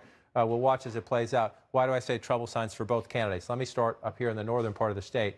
Duval County, very close. Joe Biden on top, 52 to 47. If you round it, 5 points there. It's about just shy of 40,000 votes there. But again, if you go back in time, President Trump carried this. Not by a lot, but in a state that is so close, the small margins in the big counties. This is the 7th largest of the 67 counties. So you're looking for the bigger counties where the votes are to see what the margins are. Let's just check over here, Leon County in Tallahassee. That's 2016. You come up here, Joe Biden, but very early in a place we expect him to win, the state capitol, government workers, unions. We expect him to win. So let's come down here again. This has been holding steady for a while. And again, this would be the biggest danger sign for the Biden campaign in their war room right now, and the most encouraging sign for the Trump campaign in its war room right now. Miami-Dade is the largest county in the state by population. You get about 13.5% of the vote, depending on how the turnout goes right there. And you see, 54-45. In most states, you'd think that's a good win, but not in the state of Florida because it's so complicated and big. The Democrats need a bigger margin here. Again, the Clinton comparison, 64%. 624,000 votes. She lost the state, remember. She ran it up in Miami-Dade. The Clinton campaign was happy with this. They thought they did a pretty good job there, but she lost the state. You see the 624,000 for Hillary Clinton. Joe Biden running below that total right now. We have more votes to come in, and we'll see, and we know turnout was up. Most of this, not all of it, most of this is people who voted in person early. So we're waiting for the Election Day vote. Republicans think that's where they do best, but it's the Democratic area. Let's see. That's why the Democrats sent Barack Obama down here twice to try to turn people out to vote in the end. The former president trying to get African Americans and others to turn out. And so now you pull it out and you see the state is starting to fill in. And again, Florida doing a good job counting quickly. Let's just walk up the coast first. Broward County, this is what Biden needs to do here. Again, you want to run it up here. The president's going to win the smaller rural counties, so the Democrats need to run it up. This is the second largest county, just shy of 10% of the vote here. And then Palm Beach County. This is what the Democrats need to do and what Joe Biden says. Democrats think they may have a chance in Texas. But if you take these 29 away from the President of the United States, mathematically, can I find a path to Trump victory? If you want to say that Trump's going to win California, or if you say Trump's going to win all three of these, so it doesn't absolute, but that's essential. We're trying to be conservative. We're trying to be cautious, trying to be fair to the president. If the President of the United States loses Florida, his path to re-election is essentially gone. And right now it's very close in Florida. 79% of the estimated vote is in. Biden is ahead by about 83,500 votes right now, 50% to 49.1%. More make or break states are on the line at the top of the hour when the last polls close in the battlegrounds of Florida, New Hampshire, and Pennsylvania. Will we be able to make any projections in the hour ahead? We're going to find out very soon. Stay with us. All I have for you is a word. Tell it. Take a moment to orient yourself. Things will feel strange. We're reversing the flow of time. Time isn't the problem. Getting out alive is the problem. It seems bold. Bold, I'm fine with. I thought you were going to say nuts. Tenet. Big movies are back in theaters now. Experience it in IMAX. Rated PG-13. Greetings, mortal. Your journey requires Liberty Mutual. They customized your car insurance so you only pay for what you need. Liberty Power! Wow, that will save me lots of money. You're insured. This game is boring. Let's get tacos. Only pay for what you need. Liberty, liberty, liberty, liberty. At home with Robert, retired burglar and family man. Setting up Simply Safe is so easy. You could do it blindfolded. But I wouldn't recommend it. Anyone can do it in less than 30 minutes. Welcome to Simply Safe. No tools or wiring needed, and voice prompts guide you. Motion sensor detected. Well, that was easy.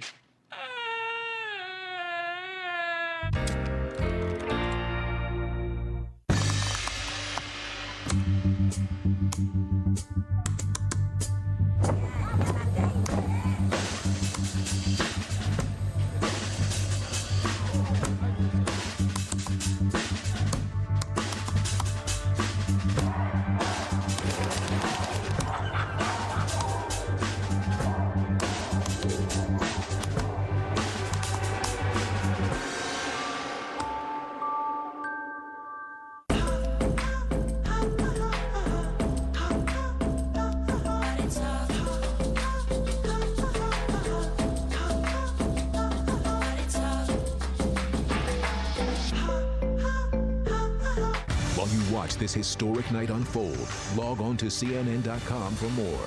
The Road to 270, Election 101, results that matter to you with My Election, and more. Election Night in America on CNN and CNN.com. These folks, they don't have time to go to the post office. They have businesses to grow, customers to care for, lives to get home to. They use Stamps.com. Print discounted postage for any letter, any package, anytime, right from your computer. All the amazing services of the post office, only cheaper. Get our special TV offer, a 4-week trial plus postage and a digital scale. Go to Stamps.com/now and never go to the post office again. We're excited to do business with you, but before we sign, I gotta ask. Sure, anything. We searched you online, and maybe you can explain this? Can't believe that garbage is still coming in. That is so false. Frustrated with your online search results? Call Reputation Defender today to join tens of thousands who've improved their online reputation. Get your free reputation report card at reputationdefender.com or call 1-877-866-8555.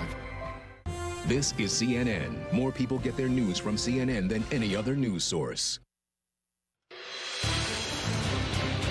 All right, we have our second projection of the night. CNN projects that Joe Biden will win the state of Vermont. He beats Trump in Vermont, 3 electoral votes. So let's take a look at the map where it stands right now in the race to 270. Trump has 11. He won Indiana. Biden has 3. He won Vermont. 270 once again needed to win the presidency. We're only moments away from the biggest wave of poll closings in the presidential race. We're counting down to the top of the hour, 8 p.m. Eastern. That's when the last polling places close in Alabama, Connecticut, Delaware, the District of Columbia, Florida, Illinois, Maine, Maryland, Massachusetts, Mississippi, Missouri, New Hampshire, New Jersey, Oklahoma, Pennsylvania, Rhode Island, and Tennessee. Together, those contests have 172 electoral votes. That's a huge chunk of the 270 needed to win. Florida, New Hampshire, and Pennsylvania are the key battlegrounds we're watching in the coming hour. Joe Biden posing a strong challenge to the president of Florida and Pennsylvania, states seen as crucial for Mr. Trump's re-election chances. Let's get a key race alert right now. And let's start off in Florida right now. Florida, look at this. It's very close in Florida. Joe Biden has 49.6%. Trump has 49.5%. Biden is ahead by 9,200 votes. 9,200 votes in Florida, 29 electoral votes. In Ohio, 18% of the estimated vote is in. Biden has a lead, an impressive lead of 347,000 right now, 64.4% to 34.5%. In Ohio, 18 electoral votes. In New Hampshire, only 3% of the estimated vote is in. Biden is ahead by about 3,000 votes, 54.8% to 44.4%. 2 more states. Let's take a look right now. We've got Georgia. Right now, 7% of the estimated vote is in. Trump is ahead by 9,000 votes or so, 50.8% to 48.2%. In Virginia, 13% of the estimated vote is in, and Trump is ahead by about 80,000 votes, 55.6% to 42.6%. Let's go back to John King at the Magic Wall. We're watching these states very closely, including Ohio right now, which clearly is a major battleground. Right, it's fairly interesting to watch. Florida's still Biden. We'll get there in a minute, very close. The president's lead and the popular vote is shrinking. We'll see how that plays out. But let's start with battleground Ohio. This is a state. Joe Biden went there Monday morning, right? He went there and people said, whoa, do you really want to be doing that? Do you have a chance in Ohio? Well, let's see. The middle part of the state where you see all these counties and you see nothing, and most of that is going to come in red. You just know that, right? So the Democrats need to run it up in the urban areas. That would be Cleveland, Columbus, Cincinnati, Akron, Toledo, Youngstown. But if you come here, this is interesting to see from this regard. If you get in 2020 here, Joe Biden right now, Mahoning County, Youngstown, blue collar. This is where the president goes and says, you know, I'm on your side. I am your voice. Trade deals. Joe Biden getting 62%. We're about halfway in the count, so we'll see if it stays this way. But 62%, you go back in time, Hillary Clinton just barely won this. So this is one of the tests, right? Can Joe Biden, one of the things he says he can do is that, unlike Hillary Clinton, he can win Trump voters. He can win blue-collar, traditional Democrats who left the party to go for Donald Trump. We'll see if that holds up here. as you come to 2020. That's a big deal. Even if Joe Biden loses in Ohio, that's a big deal. Telling us all along, they think they can. In Wisconsin, it's a big deal in Michigan, Ohio, a more Republican state than any of those three that I just mentioned. So you're looking up here. Challenge number one for the Democrats: you want to win a state as competitive as Ohio that leans a little bit Republican. You got to run it up. Cuyahoga County, Cleveland, only about 40% of the vote in. A ways to go. 75 to 24. I'll go back and take a look. 66% for Hillary Clinton. This is a good sign. You have to see if it holds. If you're in the Biden war room, you're looking at that, and that's a good sign. An even better sign, or at least an even better add-on for Joe Biden, this is your base. This has to be your foundation, largest county in the state. It's about 11% of the vote when you're all done. But you move out here to the suburbs. This is the battle for the American presidency. Close races are decided in the suburbs. Lake County, Joe Biden ahead. 51 to 48. It's close, but if you go back in time, this was Trump country 4 years ago. Donald Trump narrowly carried the suburbs in 2016. That's why he's president of the United States. That's why he's president of the United States. It's part of the coalition Trump put together in 2016 as he won Ohio rather comfortably. If Joe Biden can hold Lake County, hold the suburbs to the west of Cleveland, that's part of the building blocks. At least get you close. Now, as you see, as we go through this, some more of the middle of the state is filling in. These are smaller counties. There's not a lot of people here, but let's pop them out. This is where the president runs it up. Right? He doubles your vote, essentially. And so the challenge for Biden, if that fills in, and we'll watch turnout, we'll see if the Trump voters come out in those places, is he has to, in all of the urban centers, Franklin County, that's a good number. It's not just Columbus. Huge suburbs around it. Columbus has been Democratic a long time. The suburbs used to be more Republican, so you get a more competitive county. You see that, right? That's about half of the vote, 76%. You come back in time, 61% for Hillary Clinton. That's how, those are the building blocks for Joe Biden. Win in the cities. A lot of that's the Democratic base. In Columbus, it's the capital of the state. It's unions. It's African Americans. It's turnout. But then when you get out here, away from it, you have to win the suburbs. And that has been the challenge. President Trump has lost the suburbs. Let's come down here to Hamilton County.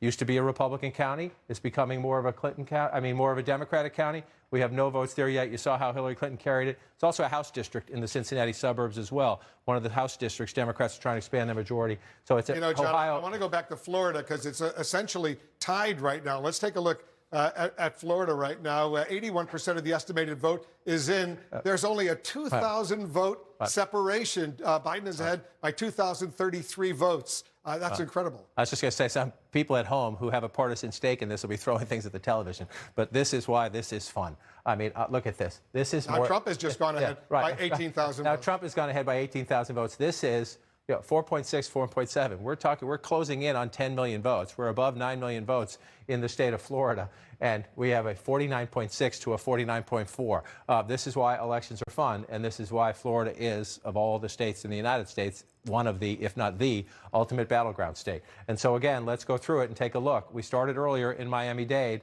This, to me, so far, the biggest warning sign. And again, every election is different. So you're not performing, if you're Joe Biden, you're not performing as well here as Hillary Clinton did, as well as Barack Obama did when he carried the state. That's not necessarily fatal. It's not good. Then you got to make it up somewhere else. If you're not getting it here, you got to get it somewhere else. 54 to 46 if you round them up. Again, you go back in time. This is the largest county in the state. There are more people here voting than anywhere in the state.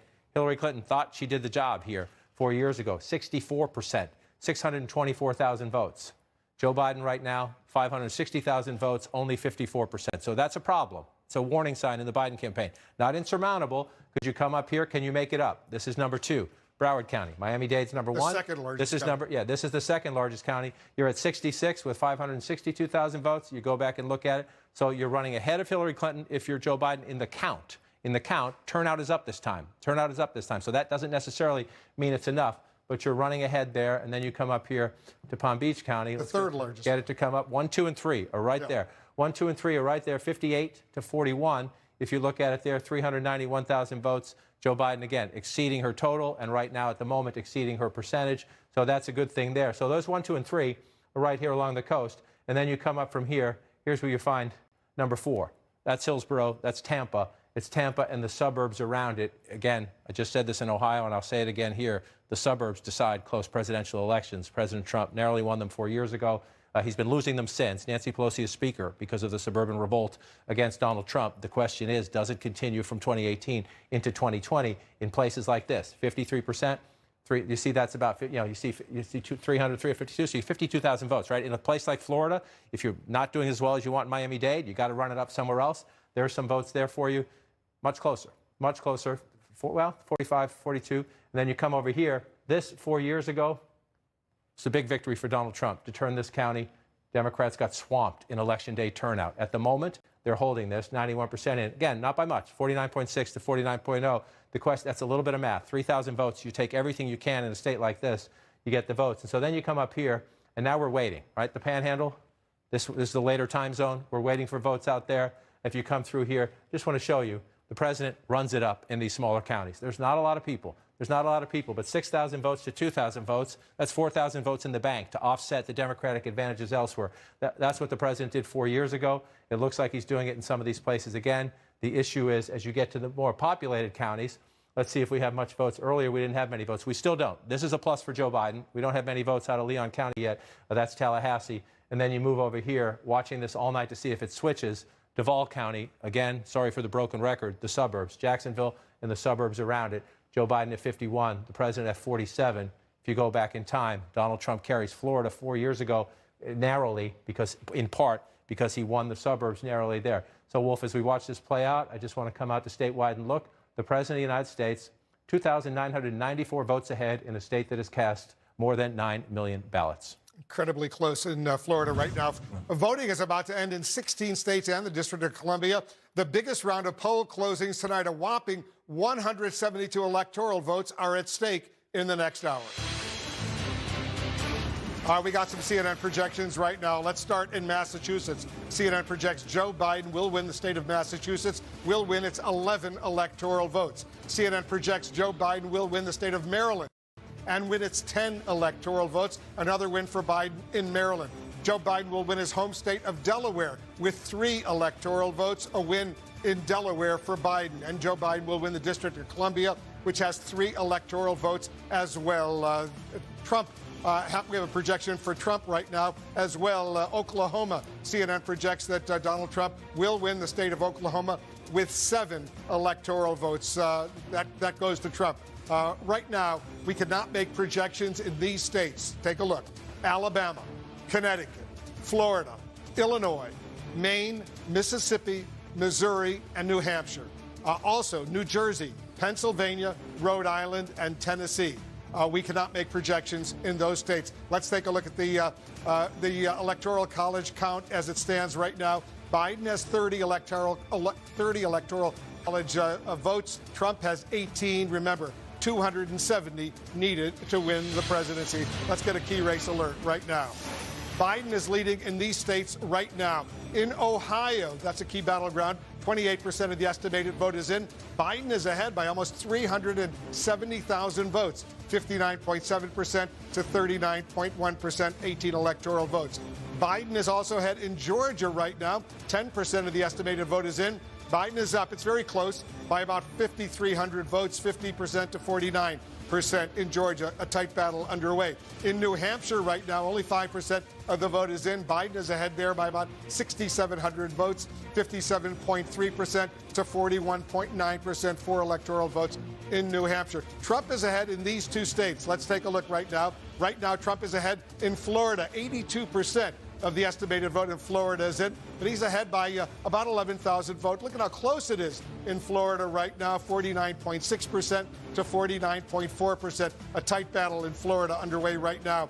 Trump is ahead in Virginia right now. 18% of the estimated vote is in. Trump has a 151,000 vote lead over Biden, 58% to 40.1%. Let's go back to John King at the Magic Wall. We're looking at these states right now, but let's take a look at the big picture first, John. Give us a sense of what we're seeing.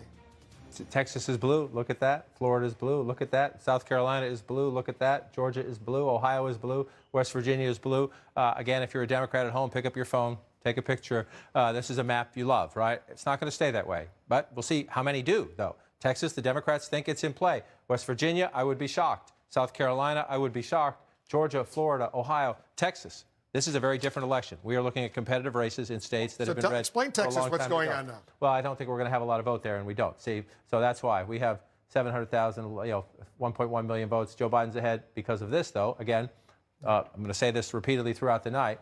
This is part of the changing Texas. Dallas and the suburbs around it flipped a House seat there 2 years ago. 81% there. Joe Biden leading in Dallas County, 66% of the vote. I want to just point out a lot of this vote in Texas is early voting, which we anticipated would early be vote. Yeah, it's early vote. Yeah, a lot of the blue you're seeing is because we're early. I mean, this is again a lot of early votes here. So again, you don't expect that to hold up. This is very competitive. This is very competitive. We know Democrats voted disproportionately early. They wanted to vote by mail. Coronavirus safety concerns. They were encouraged by Democrats early on. So we're looking at a map right now. We talked about this earlier. We're going to be talking about this all night long. Some states are reporting in a different way this year because of all the mail-in voting, because of absentee and early, and then you have in-person election day voting. Different states are reporting it in different ways, and some states, within those states, they're reporting it in different ways. Some states are giving you the early vote first. That's why you're seeing a lot of blue in places that are traditionally red, because we know Democrats disproportionately voted early. Other states are giving it to us in reverse. We're trying to be as transparent as we can be throughout the night to tell you what we know about what we're getting, but it makes for an interesting and somewhat unpredictable night. Now, that doesn't mean we won't be watching votes in Texas to see how competitive it is. Democrats do believe it will be a lot more competitive. Will it end the night blue? Stay with us. Brew some coffee. Look at the popular vote nationwide. 10% of the estimated vote is in. Biden is ahead by only 4,000 votes, 49.5% to 49.4%. And remember, we've been, Hillary Clinton won the popular vote by a large margin. We can go back and look at it, right? More than 2 million votes, close to 3 million votes, 4 years ago. The expectation is that Joe Biden will win the popular vote this time, but we have to see, and we're going to watch it as it plays out. So let's come back to the states where we know. Florida, I want to just start here because it has been a seesaw back and forth all night long. Donald Trump ahead right now by 22,170 votes in a state where we're approaching 10 million votes cast. We're just shy of that. That is a tiny lead, 49.6 to 49.4. And if you're looking at it, we're still waiting. You're starting to see the panhandle, Pensacola filling in here, Escambia County. This is the panhandle. This is where President Trump gets his votes. We're going to watch this play out. 22,000 votes, Wolf. Florida, we're still counting, and some others as well. All right, we have another projection right now. CNN projects that President Trump will win the state of Kentucky. He'll win Kentucky with its 8 electoral votes. That's a win for Trump in Kentucky over Biden. This is where it stands right now on the race to 270. Biden has 30. Trump has 26. Once again, 270 needed to win the presidency. Let's get a key race alert right now. Here are 5 battleground states right now where Biden is ahead. Let's start with Pennsylvania right now. Only less than 1% of the vote is in, but Biden is ahead by nearly 40,000 votes, 79.9% to 18.8% for Trump. In Texas right now, 10% of the vote is in. Biden is ahead by about 226,000 votes, 58.7% to 40% for Trump. Let's go to Georgia right now. 10% of the vote is in. Look at how close it is. Only 453 vote lead for Biden over Trump, 49.5% to 49.5%. In Ohio, almost a third of the vote is in. Biden is ahead by 348,000 votes, 58.5% to 40.4% for Trump in Ohio. In New Hampshire right now, 5% of the vote is in. Biden is ahead by about 6,700 votes, 57.1% to 42.2% in New Hampshire right now. We got some more states right now. Trump is ahead in these states right now, beginning in Florida. 86% of the estimated vote is in. Trump is ahead by some 65,000 votes, 49.8% to 49.2%. Very, very close in Florida, 29 electoral votes. In Virginia, about a quarter of the vote is now in. Trump is still ahead in the Commonwealth of Virginia by more than 214,000 votes, 58.9% to 39.3% in Virginia. All these races so significant. John King, you're looking at all this as closely as anyone is looking at it. What do you see? I see some unpredictability. I see a lot of swings back and forth. And again, that's the nature of the night. We need to remind everybody you had early mail-in voting, early in-person voting, and election day voting. 3 different challenges for every state, every county in America, and every election agency as they pull all this together. And some states are doing it. Some states are doing it different ways, even within the same state. So you see states that are blue, like a South Carolina. We're looking at it right now. It's only 5% of the statewide reporting. If it ends up that way, that's dramatic breaking news. We just don't expect it. We need you to be patient at home. And we just need you to remember, different states are doing things in different ways. West Virginia is blue at the moment. Early votes, we know Democrats disproportionately But wanted Florida, to if vote he early by pulls mail. Florida out- So when states are counting those first, you're going to see blue in some places that are traditionally red. It's okay. They're votes. They're real. They're real. They're just not complete. It's just not contextual. We just don't have everything. And so, again, you see it in Texas here. It looks big and blue on the map. When you zoom in on the state, it's not much, right? We don't have much yet. Small county here, small county here. The most significant vote center here is Dallas. So Joe Biden is leading in the state of Texas right now because we have some votes out of Dallas. I just want to remind you with the history here, though, that alone doesn't mean Joe Biden is not competitive in Texas tonight. We're going to be at this for a few hours, but one little blue spot there is not enough to overcome what usually happens in Texas, which is this. So strap in at home, brew extra coffee. We're going to have to go through all this as we do it. But we'll watch it. Those are real votes. Those are all real votes. Everything you see on this map are real votes. It's just we get them in different orders from different states. We need to be careful and calmly walk through it. In the states where we're going, though, that Ohio is blue right now, we're up to about a third of the vote. That's significant. That means Joe Biden, we don't know if he's going to win Ohio, but we know he's competitive in Ohio. And we know that Donald Trump, right now, Joe Biden is ahead 57 to 42. We know that Donald Trump won Ohio pretty comfortably 4 years ago. So, again, win or lose Ohio, there's a lesson in this that Joe Biden is more competitive than Hillary Clinton in these industrial states. And this would be a big one. No Republican has won the presidency in modern times without winning Ohio. So that Joe Biden is competitive here is a source of angst right now at the Trump campaign headquarters. Now, they know more about this, and they know that these small grays are going to fill in, but more of these small grays are going to fill in red, but more of them have been just in the last few minutes, and Joe Biden's still a lead. This is what I mean.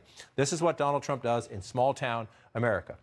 78%, right? 62 to 1,600. Not a ton of votes, but if you do it here and here and here, and you start running it up, that's what happens, right? Especially in the ones where you're getting 70s and more. You come over here and you come over here. You're getting 68, 70%. You start to run up the votes. But Democrats, Joe Biden in the Biden campaign, number one, this is a must. Democrats always win Cuyahoga County, but look how much he's winning it by. About 4, again, we've been waiting for a while. We're at 42% here, and we'll see if it evens out. You have Cleveland, African-American turnout in the city, and then the suburbs around it. The encouraging part at this moment, and we'll see if it sticks, is not just that Cuyahoga County, Cleveland is blue, but that Lake County to the northeast is blue. Suburban Cleveland right there. Close, but still, you're winning in the suburbs, and then you move over here to Lorain County as well. You go back in time here, you see Hillary Clinton carries this, but it's essentially a split. Right, 47-47, a split there. Joe Biden right now on top by a more significant margin. These are the suburbs. There are more people. It's the 9th largest county. There's 88 in the state of Ohio. This is also encouraging to the Biden campaign when you come over here. Not just that you're winning. Democrats are supposed to win here. But again, with about half the vote counted, we'll see if it changes. Again, you get early votes. You get in-person voting. They come in different ways. Sometimes you get a big dump and it changes everything. But 62% right there, you come back pretty close split in this county. This is blue collar, work with your hands. America, it used to be reliable Democratic votes. This is where Trump cut in deeply to the Democratic Party right here. So now you come out here, we're going to watch Ohio come back to 2020. It's a great race. This tells you, no matter how this ends, this tells you that this is a very different campaign than we had 4 years ago, and that Joe Biden is more competitive than Hillary Clinton. You see Michigan votes, you see Pennsylvania votes. That's it right there. Joe Biden can be president if he just changes what happened 4 years ago in the industrial Midwest. But it's everywhere. He's in play everywhere. Let's pull up the red down here. 11,000, 28, 117,000, I'm sorry, Trump vote lead right now, 50% to 49% if you round up there. And we're starting to get the panhandle, right? So you come all the way to the west, Escambia County, Pensacola, 53, so 54 to 44. You go back in time. That's a little, Trump's underperforming a little bit there percentage-wise. 88,000 votes. 69,000 votes, so that could be significant. This is the most populous county here along the Panhandle right here. You keep an eye on that. It's red for Trump, as it should be. But remember, Joe Biden is underperforming in Miami-Dade, or at least he was. We'll check on it in a minute. If you're underperforming places, you need to do better elsewhere. Could be some votes there to be made up there. Then you start moving across the Panhandle. And again, this is what the president does in smaller counties. And this one's a medium-sized county. It's 30. It's in the middle of Florida. 67 counties in Florida. This one's 30th. You keep coming across. This is what the president does, and you rack up the votes here. And if you pull it out into context, there are a lot of them, right? So you come across here. This is Alabama. This is Georgia. This part of Florida votes like the South, except for the cities. Now, we were waiting earlier for Leon County. This is Tallahassee, the state capital, the suburbs around it. You see blue right here, 63% for Biden, 60%. You might say that's not a big deal. In a state as tight as Florida, those little margins, if you can perform, again, especially if you're struggling in one place, you have to overperform somewhere else. So you see, you're watching that play out there. Again, though, the president's still 112, 113,000 if you round him up. Earlier, I was talking about, this is 2016. I'm sorry, I'm looking at the 2016 map. This is Duval County here. It was red 4 years ago. It is blue right now. You come back out. I'm looking at the 2016 total, thinking it was this year's total, because that's the way it always is in Florida. It's that close. 10 million votes are about to be cast. We're really close to 10 million votes, and 131,000 separates them right now. But Duval County is still blue for the Democrats, 51 to 47. That's the suburbs. Donald Trump makes it up in the rural areas. And then we're going to come across here. I just want to see where the margins are. One of the things you get at this point, Florida's returning so quickly, you're starting to figure out what's still out. Where can you find more votes? If you're going to make up 100,000, which is the lead right now, where can you get it? Orange County, growing, a lot of votes here, but about 93% of the estimate in. We'll see what the numbers are. We'll see what more votes come in. 383,000 here for Joe Biden right now, 329. So that's 50,000 votes. He's running ahead of Hillary Clinton, 50,000 plus from 4 years ago. The turnout's up everywhere, though, so the president's numbers are up, too. You're going county by county in the campaign war room. This is significant as you come across. Again, Hillsborough County, Tampa in the suburbs, Pinellas County, St. Pete in the suburbs along the coast. This was blue. I mean, this was red 4 years ago. It's very close, 49.2, 49.5 to 49.2, 2,000 votes. 2,000 votes there. 2,000 votes matter in a close state. And again, I want to do this again in reverse order this time. Palm Beach County, almost all counted. 56 for Joe Biden, come back in time. 56 for Hillary Clinton, so you're matching it up. Might not be good enough. Hillary Clinton lost the state. Come back to 2020. You come down here, 66%, second largest population center, second largest county in terms of people in Florida, 66. Come back in time, 66. You're essentially matching what happened 4 years ago. The vote count, 553. 562, turnout's up a little bit, but you're essentially matching the percentages there. And then you move down here, and this is the trouble sign. Again, we're not done. We're not done counting in Florida. Joe Biden can make it up somewhere else. But 54% Miami-Dade, 579 to 486,000. If you look at it there, number one, this is your biggest county in Florida. This is where the most votes are. We'll wait for more. But Hillary Clinton won this in a landslide. She walked out of here, 624 to 333. Hillary Clinton built up a huge lead in Miami-Dade, and she still lost the state. So Joe Biden is they're looking at that in Biden campaign headquarters, wondering what's left. You'll see what else comes in. You can make it up. It's a big population center. A lot of votes can come in. You can change the math, but you're not going to get back to that percentage. Again, 63% there, 54% there. If Joe Biden loses Florida narrowly tonight, this will be why. But we're not done yet. We're not done counting yet. You come back out, although that lead now 163,000. Just in the course of this conversation, President Trump has stretched it out. He stretched it out as it starts to fill in here, and as we get more of the votes here. This is what he does. And again, this is the Trump coalition. These smaller places, not a ton of people live here, but the president's above 80% in these places. He racks it up. 163,000 Wolf, 574 votes, 10 million now. We are past 10 million votes in the state of Florida. Remarkably close, 50.3 to 49 if you round that up. 89% of the estimated vote in Florida has already reported. We're standing by for the first results from Arkansas just minutes from now, as well as the second biggest round of poll closings right at the top of the hour. That's when a slew of battleground states are on the line: Arizona, Colorado, Minnesota, and Texas, as well as Michigan and Wisconsin. The next hour could go a long way toward deciding who ultimately wins the White House. We'll be back in 2 minutes. Election Night in America, brought to you by Noom. Noom is based in psychology for lasting health and weight loss results. For a while, I've had like a kind of negative self-image. There's like this contrast between like the way that I was thinking about my personality and the way that I was thinking about my body. With Noom, I was able to learn how to interrupt those habits and create new ones. So my goal was 35 pounds, and I've lost about 30 pounds now. So I've never been this confident in my body. My name is Sarah, and I changed my life with Noom. Visit Noom.com and lose the weight for good. Either I'm transitioning and I don't know it, or I'm in decline. I figured it was time to go to a real therapist. He said, I think you lack empathy. Like a Republican? Thing is, I like older men, which brings me to the strong and deep sexual feelings that I have developed for Andrew Cuomo. I want him to flatten my curve, and then I want to flatten his curve, and then I want us to apex together.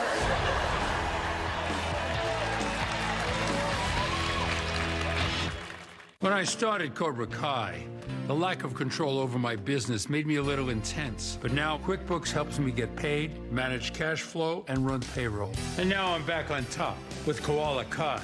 Save over 30 hours a month with Intuit QuickBooks. You won't see these folks at the post office. They have businesses to grow, customers to care for, lives to get home to. They use Stamps.com. Print discounted postage for any letter, any package, anytime, right from your computer. Get the services of the post office, plus UPS at up to 62% off. Get our special TV offer, a 4-week trial plus postage and a digital scale. Go to Stamps.com/save and never go to the post office again. Selling a home is expensive and stressful, so we set out to create a better home selling experience with a network of the most successful real estate agents in America that'll sell your home for as little as a 2% commission. The icing on the cake with the Ideal Agent was that we saved $12,000 in commission. They were so stress-free, the whole process was amazing, and I would definitely recommend them. We are not a discount brokerage. These are top local agents that'll get you the best results. This is CNN. More people get their news from CNN than any other news source. We have another projection right now. CNN projects President Trump will win the state of Tennessee, will win Tennessee's 11 electoral votes, a win for Trump in Tennessee. Here's where the race to 270 electoral votes stands right now. Trump is now on top. He has 37 electoral votes. Biden has 30 electoral votes. Remember, once again, 270 needed to win the White House. Let's get a key race alert, see where things stand in several of the critically important battleground states. In Ohio right now, 42% of the estimated vote is in. Biden is ahead of Trump by some 312,000 votes, 55.3% to 43.5% for Trump in Ohio. In Pennsylvania, only 3% of the estimated vote is in, but Biden has a 143,000 vote lead over Trump, 82.2% to 16.9% in Pennsylvania. In Michigan right now, very, very early, less than 1% of the vote is in. Biden is ahead by some 10,000 votes, 58.9% to 39.7% in Michigan right now. Let's go back to John King at the Magic Wall. He's a busy guy tonight. Got a lot going on. You got to look at all these battleground states and give us a sense of the latest. It's a lot of fun. Joe Biden leads in the popular vote. If you care about that at home, I know some people out there aren't fans of the Electoral College. You see 12 million, to 12.4 million there. North Carolina's starting to come in. It's shaded blue right now. Again, one of those states Donald Trump has to win to recreate his path from 2016. He doesn't have to win them all, but North Carolina's a big one. You see 56 if you round up to 43 right now. About half of the vote says 55%. So what are you looking at here? Number one, you start here. Charlotte, Mecklenburg County. This is the biggest area of the state. And look at that number. Look at that number. About 84% of the estimated vote in. Again, on a night like this, sometimes that swings a little bit because we have mail-in, in-person early, and then Election Day votes. But you go back in time and look, everywhere we're looking here, right? Is Joe Biden overperforming Hillary Clinton in the cities and the suburbs around them? That's what's happening right here in Charlotte and the suburbs right now, the biggest part of the state.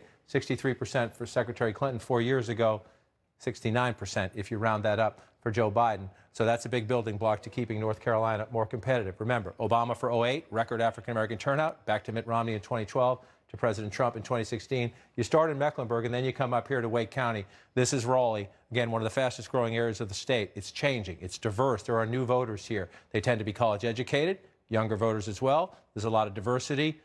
Not Donald Trump's vote. The new vote here is not Donald Trump's vote. 65, 66%. If you round it up to 33%, again, it's the second largest county in the state. It's about 10% of the state's voting population. 58% for Secretary Clinton, 66% for Joe Biden. So overperforming here, you just move over. This is the research triangle. Again, college-educated voters, suburbs turned away from President Trump during his presidency. 82% right now in Durham County here. Look at that. That's a big number. 82%. You go back in time, 79%. So you think that's only a little bit on the margins in a close state. That's what matters. Because, again, this is another one of these states, and we see this all across America. We're watching it play out in Florida. We're going to watch it play out in Georgia. We'll see it in central Ohio. The president runs it up in the small towns, 67% here. He had a rally here just the other day. This will be interesting to watch. There are Trump super counties, if you will, around the country. The president went to certain places to do his rallies because he knew he was losing in the early voting, and they were all designed to turn people out. So you want to watch this here. 67% Trump-Clinton, right? Catawba County, let's come back here to go see where we are. It's about the same, right? Is that enough? 45,000 votes now and some change. 48,000 4 years ago. That could be a key test. We'll watch this play out. That's 75%. Let's watch. The president had a deliberate travel plan. He went to certain places where they knew their voters are, where they thought they could turn at least match 2016, hopefully exceed 2016. So let's watch this when we get closer to the final. He was there for just a rally the other night. You pull it back out. Again, if you're the Democrats, you got to run it up in the cities. Asheville, suburbs around it, 63% now, 55%, 56% if you round up 4 years ago. Those are the building blocks. Go to the places where your candidate did well 4 years ago, but grow and build, especially in places where the population is changing like it is in North Carolina. Let's pull back out again and just take a look. Just want to wander through all this. You come down to the coast here in Wilmington. Not as big. It's the 9 of 100 counties in terms of the population, but you're down along the coast here. This is where you find Republicans in the suburbs, right? 52% to 47% is where we have it right now. Donald Trump carried this county with 50%. Again, it's 3 or 4 point swing. You think that's not a huge deal. It is when you're 55,000 votes for the president 4 years ago, 52,000 votes now in a very close state. 2,000 or 3,000 votes could matter. The Democrat getting 58 plus for Joe Biden there compared to 50. So 8,000 votes.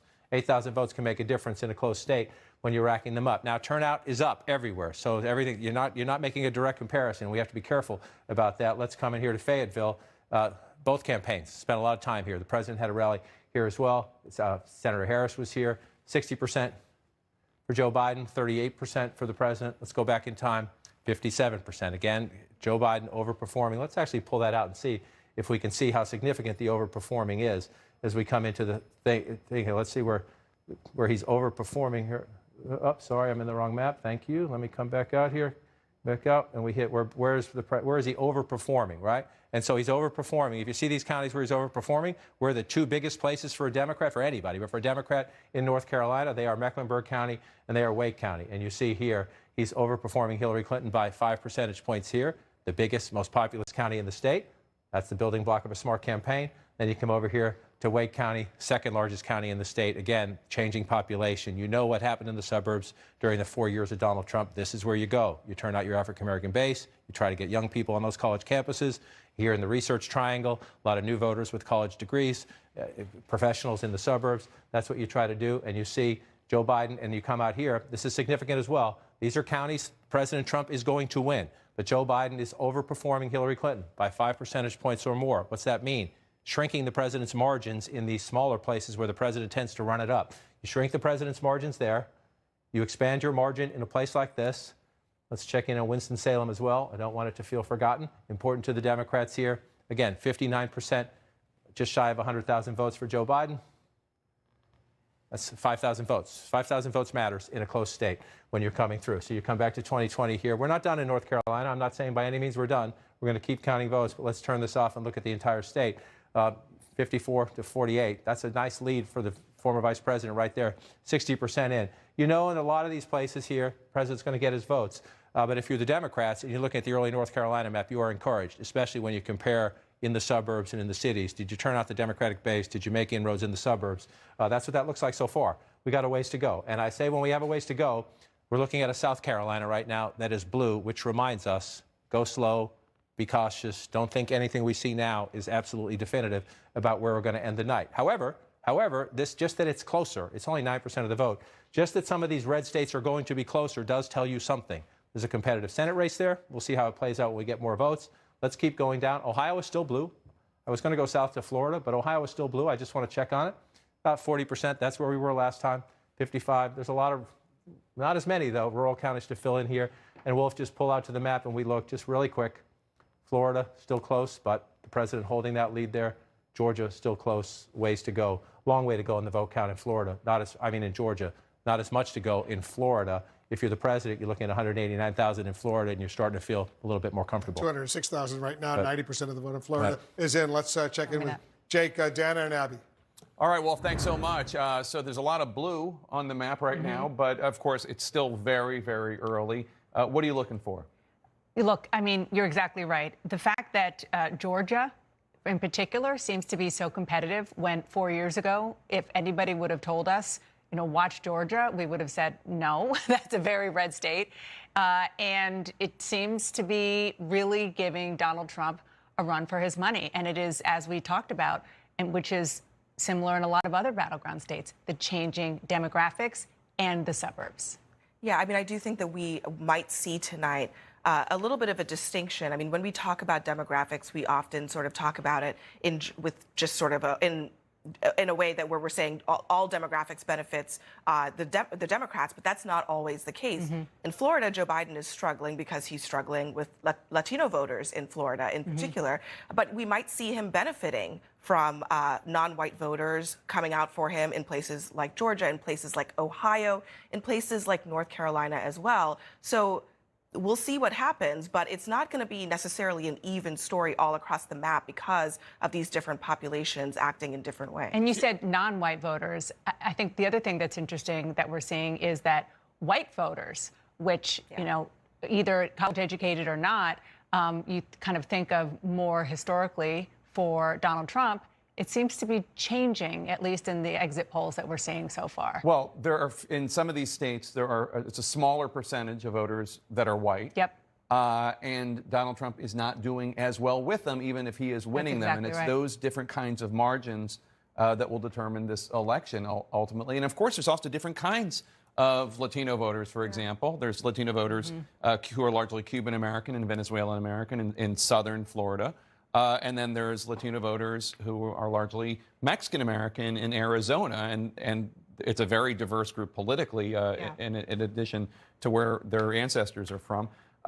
The other thing that's very interesting is how Biden is, even though he's doing worse with some of these groups, like Latino voters, he's doing better with suburban voters. And we're seeing that across the board. And I think this is where we need to put on our 2020 hats and allow 2020 to be what it is, which is that Biden may put together a coalition that is different than what we've seen from other Democrats, particularly Barack Obama, who was the last Democrat to win the White House. The Obama coalition was something fairly specific. It involved younger voters, involved a lot of black voters, and a lot of Hispanic voters. Joe Biden might need to do something different tonight. The Obama coalition was something fairly specific. It involved younger voters, involved a lot of black voters, and a lot of Hispanic voters. Joe Biden might need to do something different tonight. He might need to cobble together more older voters, more suburban women, more non-college educated men in order to win in some of the places he needs to win, like a Pennsylvania, in order to get to 2. Which is exactly what the Biden campaign was telling me, and I'm sure both of you as well, coming into this, which is why they have felt better in the northern states, in the northern Midwestern states, because his coalition isn't the same as the guy who was the president when he was the vice president for 8 years. It's just different. No, he's middle-class Joe. That's what he calls himself. Scrappy kid from Scranton. But they've got to perform. I mean, this is where the rubber meets the road. And I think when we talk about what's going on in Florida, this is where Democrats were not able to turn out their voters. They have to turn them out elsewhere on the map. Of course, we're all still waiting for those big 3 Midwestern states, Pennsylvania, Wisconsin, Michigan. Wolf? All right, thanks very much. We have another projection right now.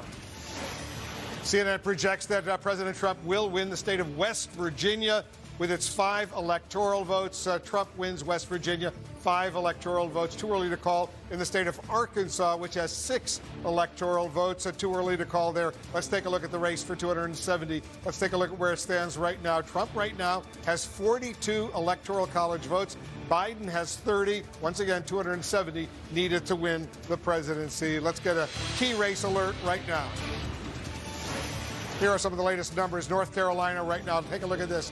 62% of the estimated vote in North Carolina is in. That's a lot.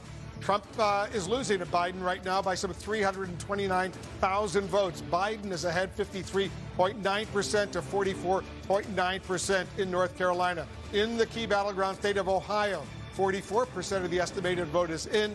Biden is ahead there by an impressive 284,000 votes, 54.5% to Trump's 44.3%, 18 electoral votes in Ohio. In the key battleground state of Pennsylvania, only 6% of the estimated vote is in, but Biden is ahead by about almost 79,000 votes, 58.7% to 40.7%, 20 electoral votes in Pennsylvania. In Texas right now, almost half of the vote is in, 45%.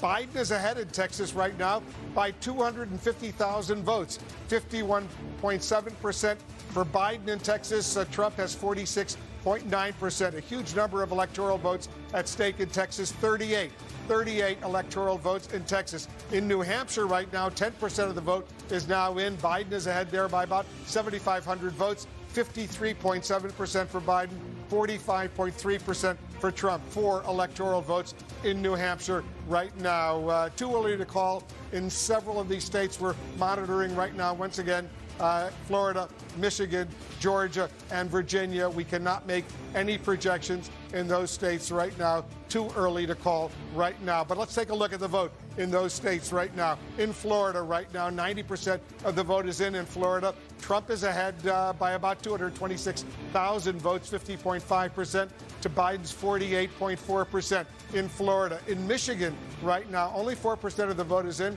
Trump is ahead by 39,000 votes, 57.5% to 40.6%. In Georgia, the numbers are increasing. 22% of the estimated vote is in. Trump is ahead by an impressive 154,000 votes right now, 56.2% to 42.8%.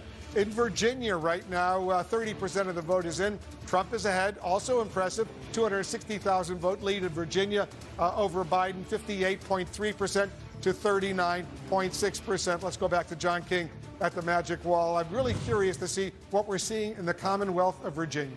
It's interesting that we have a lot of places on the map that at this moment in time, and remember this was going to be that night because of the combination, mail-in voting, early in-person voting, election day voting, different states handling those ballots in different ways. The map looks a little different than we expected. Now, we'll see where it ends up. That's what makes tonight exciting. Makes it exciting. But you're looking at a map right now that has Kansas in blue, Virginia in red, where I started my career, Rhode Island in red. I don't expect it to end that way. Michigan's in red at the moment, but again, we're waiting for votes to be counted. We're very preliminary in some of these states. And on the flip side, I just circled some states that you'd be surprised by. You look right down here, Texas is blue, Mississippi is blue, South Carolina is blue, which tells you what? A, we're having an unusual night because of the pandemic election and the different ways people are voting and the different ways states are counting. So everybody needs to be patient. Number two, it's just without a doubt, though, even as I say that, and even as we have a long way to go, we are seeing a very different map. We are seeing in a place like Ohio, where Hillary Clinton was not competitive 4 years ago, we don't know how it's going to end tonight. We know Joe Biden is more competitive in this race and across the industrial Midwest with blue-collar Americans who voted for Trump. We know Joe Biden is more competitive, and we know that because just look at that. That's a 10-point lead in Ohio, only 40% of the vote. There's a long way to go. Ohio is a traditionally Republican state. It's the more Republican if you're going through Ohio, Pennsylvania, Michigan, Wisconsin. This is more Republican than those states, so we'll see how it ends up. But the fact that Joe Biden is competitive and the fact that he is doing what a Democrat needs to do, at least so far, we're not at the finish line, but so far the building blocks of a Democratic win in a state as fiercely competitive, Republican-leaning even, is Ohio. Is you've got to run it up in the cities. This is the biggest one of all, Cleveland, Cuyahoga County, 75% of the vote right there. You go back 4 years ago, again, 66%, overperforming Hillary Clinton.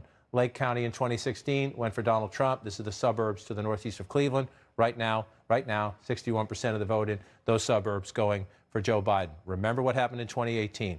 In 2016, Donald Trump narrowly wins the suburbs. He's president. 2018, the suburbs revolt. Nancy Pelosi is speaker. Test tonight. Does that last? Does that accelerate? Does it stay the same?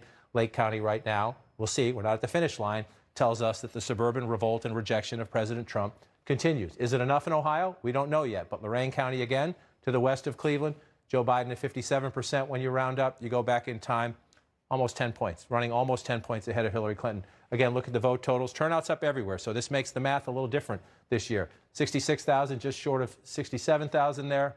Joe Biden running behind that right now, but we still have 60% of the vote. We're going to watch as it plays out. Again, you come back out to Battleground, Ohio. Why are we spending so much time on it? Joe Biden flips this state blue. Donald Trump has no path to re-election.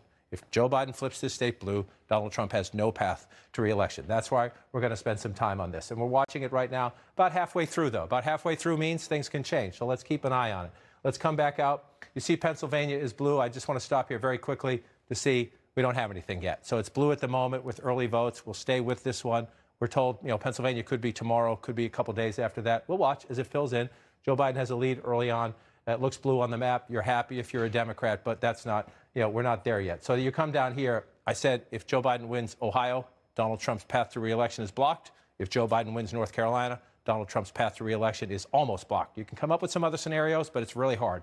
And so you're looking at this one right now, 66, 2/3 of the vote in Wolf, 53 to 46 when you round up, 275,000 vote lead. That gets hard to overcome at some point. 66% of the vote in North Carolina is in, and Biden has a 275,000 vote.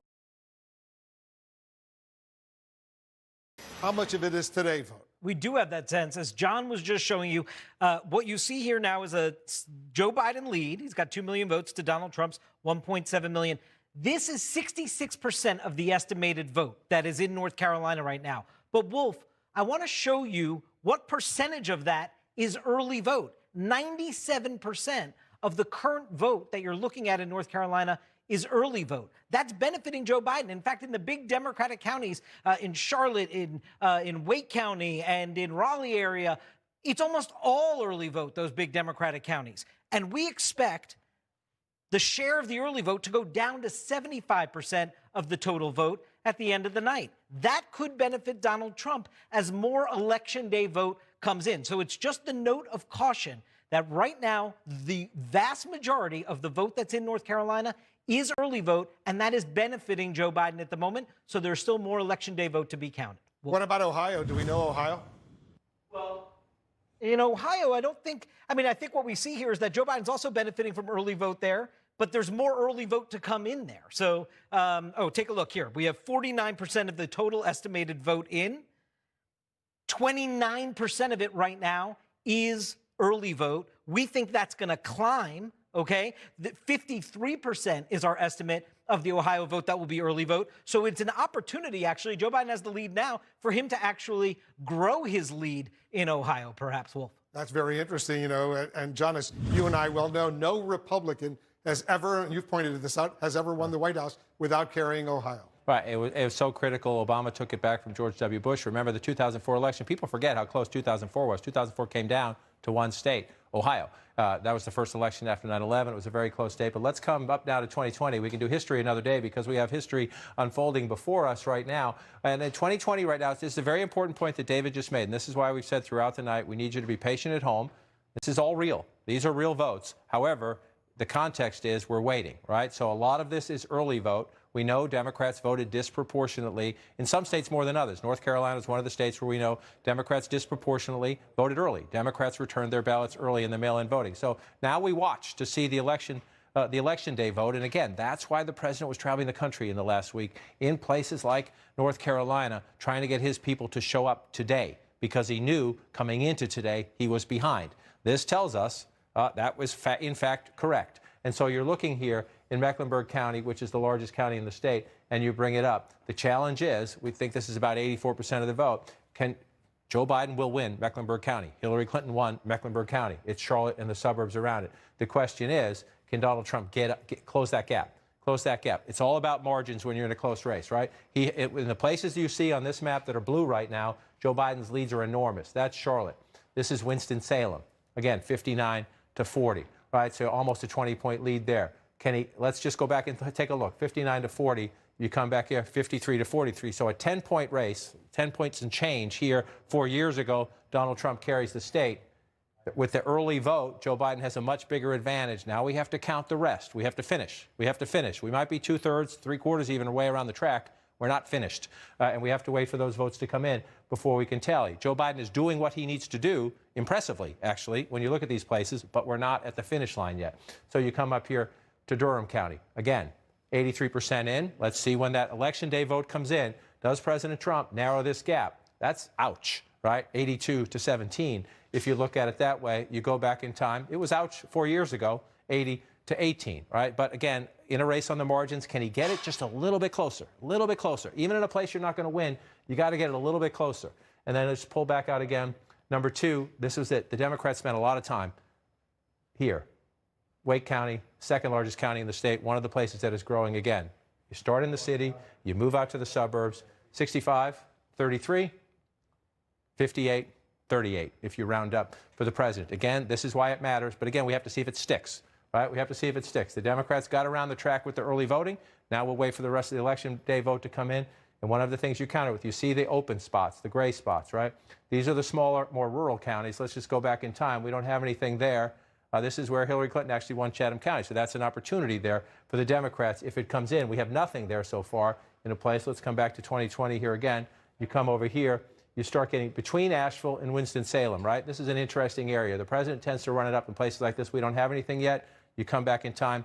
This was a 68% county 4 years ago. So this is what you want to watch. When the rest of it comes in, these are smaller counties, so it's hard to overcome a big lead. 250,000 votes when you're at 67%. You're starting to get into the danger zone, but there's room. There's room on this map for the president to certainly narrow it. I want to check one more down here in Fayetteville and bring this out. Cumberland County, again, president did a rally here just the other night, 60 to 38, 56 to 40. Got to get up a little bit more. Again, you say, oh, that's not that much. It can matter in a very close race to narrow those margins. So let's wait to see if the president can get his vote total up, narrow the margins a little bit as we go through it. And again, you're spending extra time on these states because Joe Biden does not need this. Joe Biden can win the presidency without North Carolina. If Joe Biden wins North Carolina, the president's math gets near impossible. And let's pull back out because another place, if president lost this, it would be near impossible, but they're feeling pretty good. We're not ready yet. Florida's hard. We wait. We count every last vote. They're feeling pretty good at Trump headquarters about that one. Let me just check up here on Georgia. Still very early here to see where Georgia goes again. You want to build a lead. You always want to build a lead, but we're nowhere near done here. I want to show two maps. The map where we see some of these blue states right now, that could easily change. But show us the Electoral College map, where things stand right now as far as the projections we've already done. Right. Okay. So just looking at this map, before I walk over to this map here, Texas, Kansas, Missouri, blue. Right. That would be something. If in a few hours, when we're a few more espressos in, that would be something. But again, please bear with us and bear with these election officials because they're all doing their job. Whether they're Democrats or Republicans, large counties, small counties, these are amazing people. And so they're counting. They have mail-in votes. They have in-person early voting. They have election day turnout. Turnout is up everywhere. So these volunteers, they're always stressed. And guess what? This year, with more people voting, which is a good thing, Democrats, Republicans, Independents, the work is hard. So some of this votes, I'm sure that's early vote. Democrats tended to vote early. We'll watch what happens. Maybe we'll have some surprises. Fine. That's good, too. But what you're seeing right here is preliminary. I just want to come over here right now to just look at this map because the idea is to get to 270. And again, we're waiting on Florida to finish. We're waiting for more Election Day votes in North Carolina. This is what we know. What we know so far, on the way to 270, Donald Trump has 42, Joe Biden has 30, which tells us what? We have a long way to go. Nothing on this map so far. There are surprises over here, right? We don't know if they're going to hold. As I said, some of these states are reporting early, so you have red states that are blue states. This is not a surprise so far. This map is filling in as we expected. The challenge for Joe Biden is to flip, right? This is the president's map 4 years ago. Joe Biden would love to flip this, and this. If he flips two of those three and holds the Clinton states, he's the next president of the United States, and he's competitive. Joe Biden is in a whole lot of other places, including Arizona, maybe in Texas. We're going to watch. So I just come back over here. And again, this map looks, if you're a Democrat, you're celebrating this map because you're leading in Texas, you're leading in Kansas, you're leading in Missouri, you're leading in Ohio. Those words have not been spoken in a very long time on a presidential election night. And just be patient at home, though. They're unlikely to. It's unlikely to stand. Just pull out Missouri, for example. It's one of the more conservative states in the country. Joe Biden's ahead right now, but that's early voting. You come down to Texas. This one's more real. This one is more real. We're up to about 60% of the estimated vote. We have a ways to go. We know Texas is going to be more competitive this year. Can Joe Biden win it? Stay with us. We'll get through this. But so as you look at this map fill in, you have Joe Biden ahead by 216,000 votes in a giant state like Texas. And so you're looking at the map. Again, I just want to go back in time. Most of this is going to fill in red. Most of them are small counties, but it just adds up after a while. So the challenge for the Democrats is where you see the dots, where you see major urban areas, Democrats have to run it up. In the cities, the suburbs around them, a lot of growing suburbs in Texas. You look at Dallas, again, Democrats flipped a House seat here 2 years ago. They hope to build. They think they can even pick up more House seats here, down in the Austin area as well. 66% for Joe Biden right now. You go back in time, 61% for Secretary Clinton. That's where people live. That's what you want to do. Expand what the last Democrat did and grow. So that's so far a building block there. Let's come back to 2020. Move down. Largest county in the state is right here. It's the size of Rhode Island. It would be the 25th largest state if it were a state by itself. Harris County, Houston, and the sprawling suburbs. More than 16% of the vote comes right here, right? There's been a lot of voting here. We know turnout was off the charts here. 789,000 votes for 56% in Harris County, Texas. You go back in time, 707,000 votes, 54%. So turnout is up. Joe Biden's percentage is up. Again, you're nowhere near the finish line in Texas, but those are the building blocks to be competitive and to maybe win. Democrats think there's a House seat down here. They could flip as well. So then you come down here, you come to the other major urban areas, San Antonio. The Latino vote matters here. You're in the city. Then you go to the suburbs, 59% for Joe Biden. This time, you go back in time, 54%, 55% if you round it up for Secretary Clinton. For me, the vote totals matter because turnout is up, 319,000 then. Come up to now, Joe Biden already approaching 400,000 votes. Turnout is up everywhere, which is a great thing. No matter who wins tonight, turnout is up, which is a great thing, and we hope that continues. You come down here, this is where Beto O'Rourke and others in Texas told the Democrats, you want to win the state? Yes, you have to be competitive in Dallas and Houston. Please come down here, try to turn out votes here. Let's see Joe Biden here. It's the 19th largest county, Webb County, 59%. Go back in time. 74%. So let's see, this could be a place where you're looking at the end of the night. Is this a place where Joe Biden underperforms Hillary Clinton? We'll watch that as we go through it. In Texas, again, a lot of votes to count. Wolf, looking at Austin as well. Williamson County above it, and Travis County here. Joe Biden running it up where a Democrat needs to, but a long way to go to count in Texas. And remember, it's not just about the presidency. There's a Senate race there. There are a couple House races there. Democrats think they have a chance to take back the House, the Texas State House. We'll see. A lot of business to do still. We certainly will. We're standing by for the second largest wave of poll closings just minutes from now at 9 Eastern, when the last polls in 14 states: Arizona, Colorado, Kansas, Louisiana, Michigan, Minnesota, Nebraska, New Mexico, New York, North Dakota, South Dakota, Texas, Wisconsin, and Wyoming all closed. 156 electoral votes are at stake in this coming hour. Remember, 270 are needed to win the presidency. We're watching key races in multiple battlegrounds in the next hour: Arizona, Colorado, Minnesota, and Texas, along with two of the most coveted prizes tonight, Michigan and Wisconsin, battlegrounds that may hold the keys to the White House. Those states sealed President Trump's victory in 2016, and Joe Biden is hoping to win them back for the Democrats. Let's get a key race alert. All right, 5 states where Biden is leading right now. Let's start in North Carolina. 70% of the estimated vote is in. Biden has a nearly 220,000 vote lead right now over Trump, 52.1% to 46.8%. And once again, 70% of the estimated vote in North Carolina is in. In Ohio, half of the vote is now in.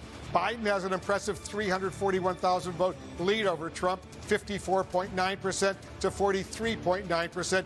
18 electoral votes in Ohio. In Pennsylvania, only 10% of the vote is in, but Biden has a 210,000 vote lead, 213,000 vote lead over Trump, 65% to 34.3%, 20 electoral votes in Pennsylvania. Texas, a huge prize, 38 electoral votes, 62% of the estimated vote is in. Biden has a lead of 189,000 over Trump, 50.6% to 48%. In New Hampshire, 13% of the estimated vote is now in. Biden has a 7,600 vote lead over Trump, 53% to 46%. Trump is leading in these 4 states. Let's show you these states. He's leading right now in Florida. 91% of the estimated vote in Florida is in. Trump has an impressive 260,000 vote lead over Biden in Florida, 50.7% to 48.3%. In Michigan right now, only 9% of the estimated vote is in. Trump has a 107,000 vote lead over Biden, 59.7% to 38.2%. In Georgia, a quarter of the vote is now in. Trump is ahead by almost 177,000 votes right now, 55.9% to 43.1%. More than a third of the vote is in Virginia right now, and Trump has a 285,000 vote lead over Biden, 57.7% to 40.2% in the Commonwealth of Virginia. All right, let's focus in a little bit on North Carolina and Ohio right now, John, because if Biden wins those 2 states, potentially, that could be the ballgame. Those would be the ball game. Those are 2 states absolutely critical. The president got 306 electoral votes 4 years ago. You take away Ohio, you take away North Carolina. Joe Biden holds the Clinton states. He's the next president of the United States without even taking back all the blue wall. So let's focus on them. Ohio, let's just focus on this just for a second and look at this right now. Ohio is blue, right? That's a big deal. North Carolina is blue. There are some other anomalies on the math. And again, I know I'm a broken record. Just want to keep everybody at home, especially for those tuning in later in the night. Mail-in voting, early in-person voting, Election Day voting, the combination of those things, the count's going to come in different ways tonight, and things are going to be different. And things are going to be different, and the map's going to bounce around a little bit. And this is real. These are votes. We're counting them. They're important. It could change. It's not where we are in the middle. It's where we get in the end. And for out here, we haven't even begun yet. So let's just get to Ohio because we're in the middle here, 50% of the estimated vote count right there. And however this ends, this is already a statement tonight about how Joe Biden is performing differently than Hillary Clinton, outperforming Hillary Clinton in the industrial Midwest. Look at this, 54.5 to 44.3. It's almost a flip of 4 years ago. The president carried the state 52 to 44. That was a handy win, almost an easy win for Donald Trump 4 years ago. And so now you come forward here. We're not done. We have a way to go here. We have a way to go here. But I just want to look at this in Cleveland. You bring this out. That's what you want to do as a building block. That's one way to look at it. You go through the building blocks of the state. Let's look at it another way, right? One of the challenges is, why Joe Biden, not Hillary Clinton, right? We've said consistently, Joe Biden is not Hillary Clinton. That's not meant as a criticism of anybody. It's meant as a performance metric. Look at this. This is Joe Biden outperforming Clinton by 5 percentage points or more. Look at all of these counties. And yes, in the blue counties where Democrats need votes, that's important. You're getting more of your people. You're outperforming in the places, Democratic bases, in the cities and in the suburbs. That's critical. But you know what's just as critical? Look at all the red. In all these small places where Donald Trump runs it up. That's why he's president. Runs it up in Pennsylvania, ran it up in Wisconsin, ran it up in Michigan, ran it up in Florida, ran it up in North Carolina. That's why he's president. It's very impressive where Biden is overperforming. Where's Trump overperforming? So you come out. That's where you want to come out, right? So take that off. Is the president overperforming himself? Look at this in Ohio, one county. Wow. One county, right? So you come up and you say, well, okay, what about overperforming? Let's turn that off. Where is he underperforming? A lot of places. So Joe Biden is overperforming in Democratic areas and in Trump counties. The president is underperforming by 5 points or more. Importantly, number one, these smaller counties, that's where he tends to run it up. He gets 70%, he gets 65%, he gets 82%. It's a couple hundred votes here, a couple thousand votes here. That's how you win a state. He won this one convincingly. But remember, Donald Trump, I am your voice, right? Trade deals, trade. Sanders voters, come to me. They live here. They live here, right? 61 to 37 right now. You come back 4 years ago, 49 to 47. This is the story of Ohio right now. Will it get there to the finish line? We don't know. But Joe Biden is overperforming Hillary Clinton. Donald Trump is underperforming himself, if you will, which is why this state is competitive right now. We just turn this off and come back to where we are about halfway through. Is Biden underperforming any place in Ohio? Well, let's bring it out and we'll take a look. You ask a question, I'll try to get you an answer. Is Biden underperforming anywhere? The answer to that is no. At the moment, the answer to that is no. And again, that was right. Remember back, and Joe Biden said this today when he was talking to reporters. At the beginning of the primaries, everybody said, you're not the guy, you're not the fit, you're not what we want, you're not in touch with the movement of the Democratic Party, the progressive wing of the Democratic Party. Joe Biden's message was, I can win these guys. Joe Biden's message was, I can do better than Hillary Clinton here and here and here. Toledo, Akron, Youngstown. If a Democrat is doing better than Donald Trump in those places, Democrats are expected to win them. The question is the margins. Yeah. That's how you win. And Biden is ahead by 300,000 votes right now in Ohio. Let's do the same thing in North Carolina right now. Let's come over. North Carolina blue at the moment. We're not at the finish line. Democrats would see this and celebrate. Republicans would see this and get nervous. We're not done yet. We're still in the middle chapters here, but we're up to about 70% of the estimated vote. Those numbers will swing a little bit too with the combination of the voting. Early votes came in first. We're waiting to see. We knew a lot of this early. Joe Biden's early lead was because of the early vote, right? The question is, the president was rallying there all week long. The vice president went there as well. Can you turn out today, on Election Day, the Trump army to overcome the early voting? Well, 51, rounded up, it's 52 to 47. Just to go back for comparison, again, 50 to 47. 3-point race for the president 4 years ago. Right now, Joe Biden. And so, Joe Biden, you want to do the performance metrics. Let's look at it. Where is the president overperforming Hillary Clinton? Well, a lot of places, and a lot of places that matter. Again, that's Biden. Biden overperforming Hillary Clinton by a lot of places, including the places you need votes the most. Most populous county in the state, Mecklenburg. Biden outperforming Clinton by 5% or more. 68.4, 63. This was a good county. This was a good county for Hillary Clinton 4 years ago. That's a very good job, right? You're looking at that, but Joe Biden is doing it even more so. In this case, some of that's Joe Biden. Some of that, when we flip it and look at the president, some of that's Donald Trump because of the suburbs around, without a doubt. So you come up here to Wake County, number 2 county in the state. This is about math in the end, right? Number 1 county, run up the vote. Number 2 county by population, run up the vote. That's what Joe Biden's doing, 65 to 33, 58 to 37. That's where it matters. Get the votes where the people are and try to run it up. So this is where you pull it out this way. This is where Biden is overperforming, right? Is Biden underperforming anywhere? Let's check on that one first. Again, one county, one Republican county. That's a pretty good record. And so now we're going to flip it this way. Where's the president underperforming? Several counties so far, not a ton, not a lot. This is a very competitive state. So if you're the Trump campaign, that's not horrible. You don't want to underperform anywhere. Let's see if the president is overperforming anywhere, which is the key. Can you do better than you did in a couple of these smaller counties down here? That's what makes it a battleground state. But the key here was the first metric we showed you. The key metric, if you're the Democrats, you lived the last campaign. Those are a lot of important places. And it's, again, when you see Winston-Salem, Charlotte, Raleigh, those are where the Democratic votes are. Cities surrounded by suburbs. The farther out in the suburbs you can go, that's what Democrats are trying to do. And so if you're Joe Biden, especially, again, down here along the coast, you're looking for places that flip. New Hanover County, you're along the coast. Wilmington, 52-47. 4 years ago was the other way, 50-46. You're flipping counties because you're overperforming. These are suburban voters. This, again, the Republican revolt. Women will watch the women votes number, the gender gap at the end of the night. But if you're coming in here now, let me just turn this off as we go and look. Here's where we are. 193,000 votes. That's a little closer. That's a little closer. The election day vote is starting to come in. The lead is shrinking a little bit. And again, as the election day vote comes in, you're watching places like this, tiny counties, right? There's 100 counties in North Carolina. This is number 21. This is where the president does it, 70%, things like that. You come back in time, 72%, right? So this is where he does it here in North Carolina. We're going to watch this play out. I just want to pull out the map just to see if anything else has changed. Come back to 2020 and take a look. Texas is still blue. Let's just take a peek. Still at 65%, but again, see the smaller here. Most of that's going to fill in red. Most of that's going to fill in red, but if you're Joe Biden, you're looking at that, you're encouraged. We got a long way to go, though. Long way to go. Let's just move around. Oklahoma is as it should be. We see that one coming in red. I want to come back over here and look again at Georgia. We haven't had any votes from Georgia in a while. The vote count's not going up that much. It's a comfortable lead for the president right now, but we got a long way to go here. Let's just come back to Ohio, the state that could decide it all. Again, the president needs this one. Absolutely needs this one, without a doubt.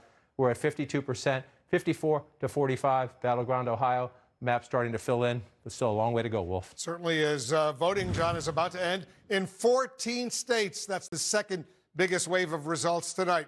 156 electoral votes are up for grabs. We're watching 6 key battleground states, from Arizona in the west to Michigan and Wisconsin in the Midwest. We have a projection right now. CNN projects that Joe Biden will win the state of New York and win its 29 electoral votes. Biden beats Trump in New York State. We cannot make projections at this hour in these states: Arizona, Colorado, Kansas, Louisiana, Michigan, Minnesota, Nebraska, New Mexico, North Dakota, South Dakota, Texas, Wisconsin, and Wyoming. Take a look at the Electoral College map where it stands right now. With Biden winning New York State, Biden is now ahead. He has 59 electoral votes to Trump's 42 electoral votes. You need 270 to be elected president of the United States. Let's get a key race alert right now, see where things stand. First of all, let's go to North Carolina right now, 15 electoral votes. 74% of the estimated vote is in. Biden is still ahead by about 170,000 votes, 51.4% to 47.5% in North Carolina. Let's go to Ohio right now. More than half of the vote is now in. Biden is ahead there, an impressive 281,000 vote lead over Trump, 53.6% to 45.1% in Ohio. In Pennsylvania, only 14% of the vote is in, but Biden has what looks like a comfortable lead right now, 353,000 vote lead over Trump, 66.8% to 32.4% in Pennsylvania. In Texas right now, look at this, 65% of the estimated vote is in. Biden still maintains a lead. It's close in Texas. He has a lead of about 84,000 votes, 49.8% to 48.7% in Texas. In New Hampshire, 13% of the estimated vote is in. Biden has a 8,600 vote lead over Trump, 53.2% to 45.7%.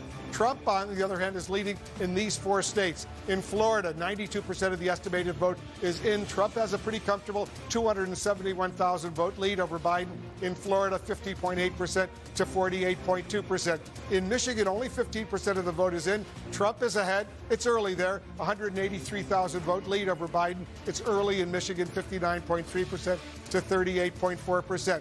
Almost a third of the vote is in Georgia. Trump has a relatively comfortable lead, 248,000 vote lead over Biden, 57.2% to 41.8%. In Virginia, more than a third of the vote is in.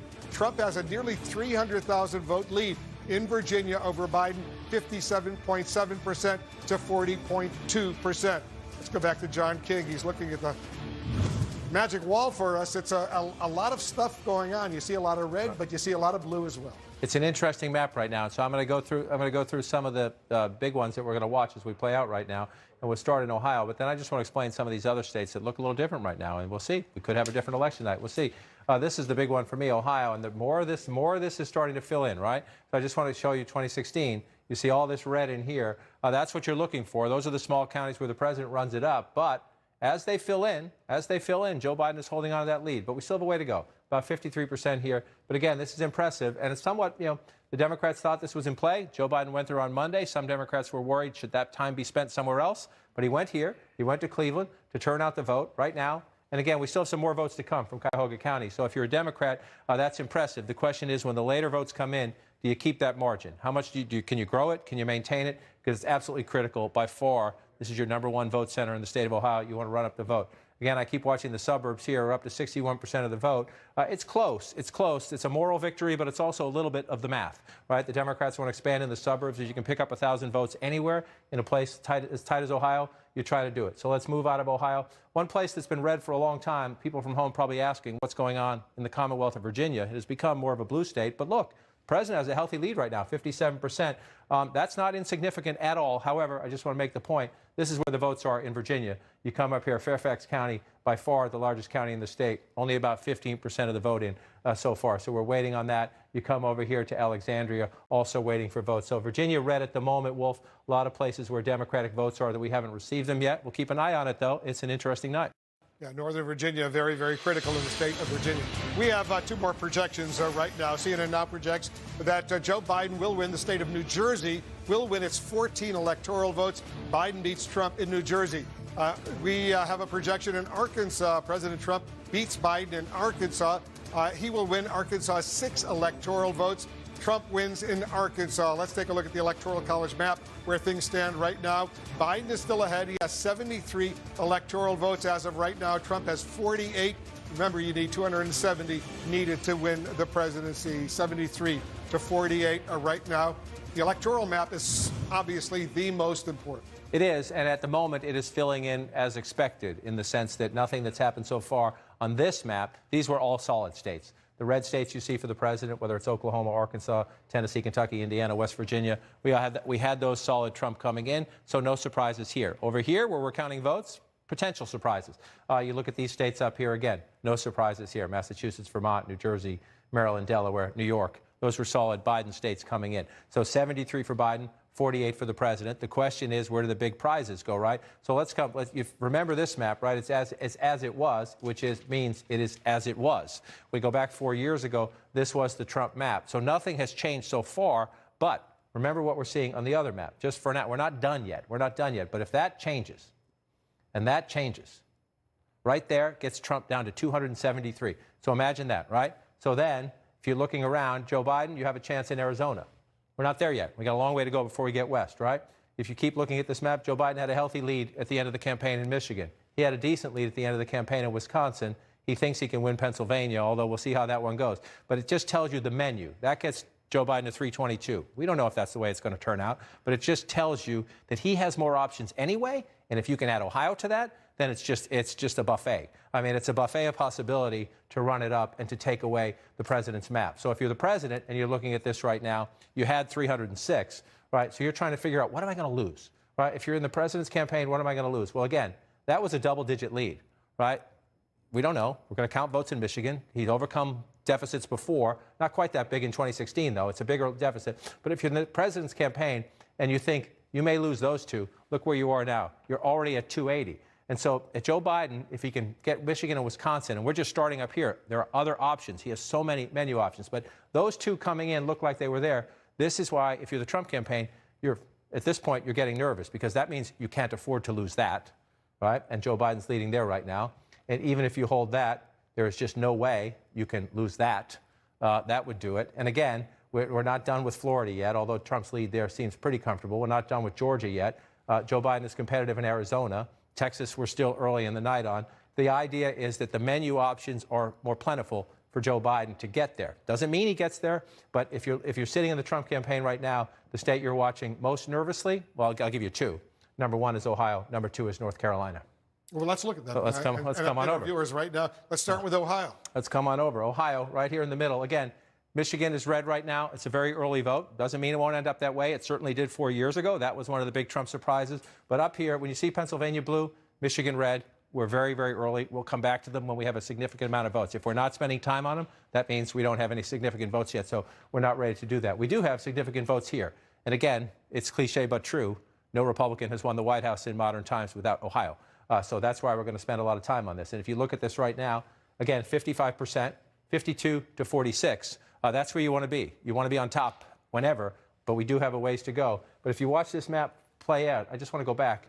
Doesn't look a lot different, right? But just watch. Just watch where you see a little bit more blue when you come back in here. You see it up here in the suburbs. You see it up here along the lake. Again, suburbs outside of Toledo. This is where the Democrats are doing it. I haven't come over here at all tonight. Let me just take a look.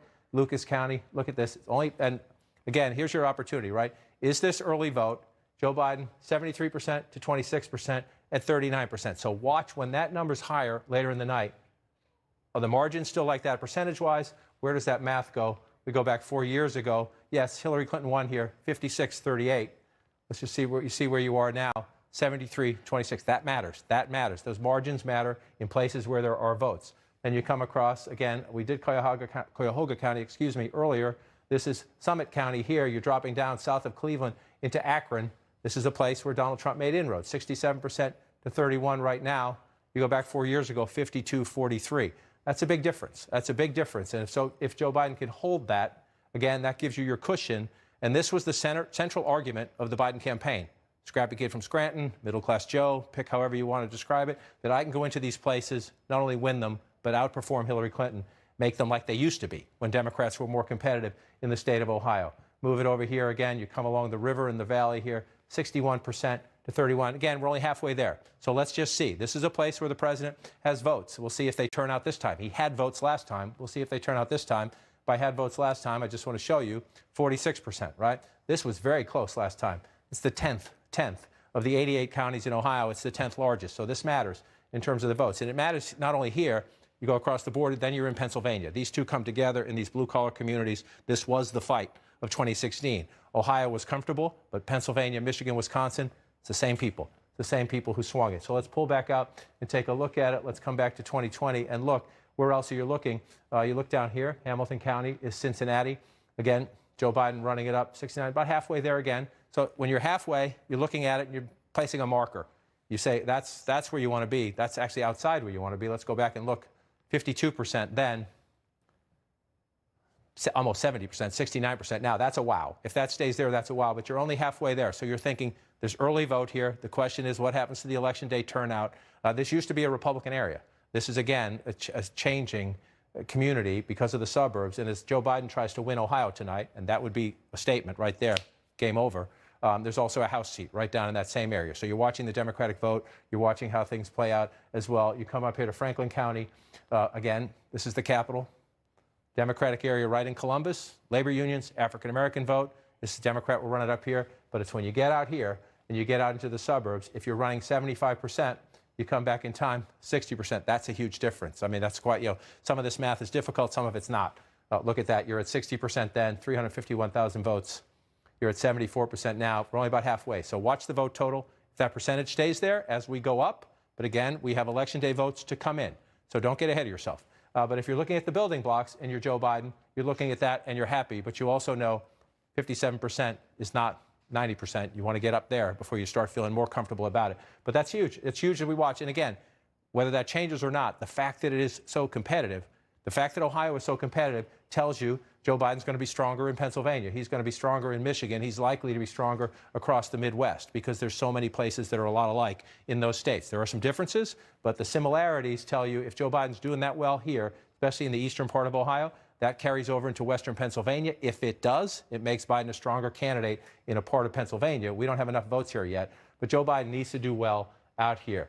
He's got to win Allegheny County. The early votes there have president ahead. But if you go back to 2016, you see all this red out here, right? Let's just pick Westmoreland County here. Joe Biden does not need to win Westmoreland County, but you see the 64 right there. When this comes in, we don't have anything right now. If Joe Biden can make it 55-45, if he can make it 60-40, it's better. It's better. This is where we'll watch the debate come out. But the fact that Joe Biden is performing so well right now in these parts of Ohio bodes well for this part of Pennsylvania. But again, we'll count them as they come in. And just you pull out again, North Carolina is still blue. That Ohio and North Carolina, the later in the night we get, if Ohio and North Carolina stay blue, that is a warning shot straight into the Trump campaign headquarters. The president's at the White House tonight, up to 78% right now. It's come down some. It's 126,000 now. It was 160 earlier. It's starting to come down a little bit. That's the election day vote coming out. But you're up to 78%. You see it's 50-48. That's closer too. That's closer too. This is why we wait. This is why we count. The early vote had Biden ahead. It's closer, but we're still watching. I just want to see where we are. 82% Wake County. We have more vote to come. Again, does it get closer? 65-33, 58-38. You see the difference there? The question is, as we get the rest of it, can the president narrow this gap? He's not going to win Wake County. That's not the point. The point is, can he get closer? And those would be Republican votes out here in the suburbs. Same when you get up to Durham County. That's nuts, 82-17. Again, Secretary Clinton won this big too, 80-18. President needs to narrow that gap. That is the repudiation of the suburbs there. And you come back in. I just want to check down here in Mecklenburg County, number one. That's the largest. By number one, I mean most populous county. This is where the most votes are, Charlotte and the suburbs. 68% to 31% when you round it up. You come back again. Again, Joe Biden overperforming here. We have a ways to go in North Carolina. That's 2016. We come to 2020. We've got a little ways to go, Wolf, but it's getting interesting. Very interesting indeed. We have two more projections right now.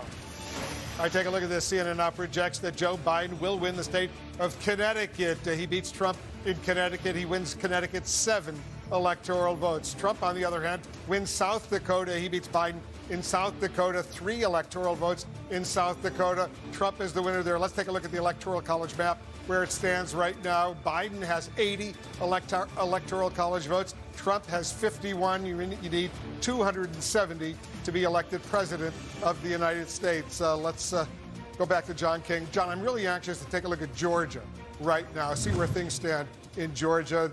Update our viewers. So we're looking at Georgia 2020 right here. A healthy lead for the president right now, 322,000 votes, 58-40. A little more than a third of the estimated vote in. Democrats thought this was a state where they could be competitive. There are 2 Senate races at play here. One could be settled tonight, one likely to go to a runoff. We'll see how those play out as well. But that's what makes this state even more important. You have a presidential race. The balance of power in the Senate could also hinge on those 2 races in Georgia. So where are we right now? If you look at that, 36% in, that's a pretty comfortable lead for the president. The question is, what is still to come in this night that's a little different than previous election nights because of the mail-in voting, early in-person voting, and election day voting, but we'll watch it play out. So let's look. One of the things we've been looking at throughout the night is the president outperforming. He is in some counties right there. This one tells you this one's important when you look at them. They're all important, obviously. You like every vote you can get, but right here in this DeKalb County outside of Atlanta, the president, now he's getting, you see, oh, wow, it's very early. So I say it's important. It's important if it stays that way. You see that vote count right there is pretty low. It's important if it stays that way. Is the president underperforming anywhere in Georgia? Well, early on, I suspect I'm going to find the same thing, but I'm going to look in these counties here. The question is how much of the vote is in. Not much. Fulton County is Atlanta. One of the reasons, so Donald Trump has a comfortable lead right now in Georgia. Well, we don't have many votes out of the single largest county in Georgia. So that's one of the reasons we're going to keep looking at this state. The Democrats believe it's much more competitive than these numbers tell you you are right now. So I say the president's underperforming there. Let's check in later in the night. There's not that many votes there right now. So we don't know enough. Let's see, is Biden outperforming Clinton anywhere? Again, it says he is up here. Very preliminary vote count, so I don't want to jump to any conclusions. We come down here and let's see. It's also really preliminary if you look at the vote counts. We have a long way to go in Georgia. You just go back and look at the count now. She won that county with 62,290 votes, and we're at 23 right now. We know turnout is up everywhere. So that tells me when you go through it, we're overperforming, underperforming. We'll check in on it later in the night. Right now, the vote counts are pretty small, so it's hard to know whether it's significant or not. But we got a long way to go. This is where most of the votes are right here. It's a big state. It's an important. I'm not saying the other places are unimportant, but this is where most of the votes in Georgia are, right up here in Atlanta and the suburbs. So you start in Fulton County, You pull it out. I'm going to get rid of the telestration so it doesn't distract anybody. This right here, 10% of the vote, we don't have much in yet. All right, then you move over here, Cobb County, about 30% of the vote in. That's good for Joe Biden if you're winning by that margin out there in the suburbs. You come back there, it was much more competitive. Again, suburbs, one of the biggest stories in America right now, American politics as they shift. Move over back to Fulton. You come to the suburbs to the east. Gwinnett, 15%. Again, a long way to go. So you see this, a lot of this is early vote, tends to be disproportionate Democrat. So you look there, you switch back, 51%. If it holds up, that's significant. You're overperforming Clinton there. But we're very preliminary when it comes to Georgia. So we want to wait and see how that plays out. I just want to pull out the map again just to see what else has changed. Texas has gone red. Remember earlier we had Texas blue for a while. Starting to fill in some counties here. 66%, 1,300 votes in a state like Texas. So it's very competitive. A lot of these states are more competitive this time. And again, that's part of the story. This was not a close state 4 years ago.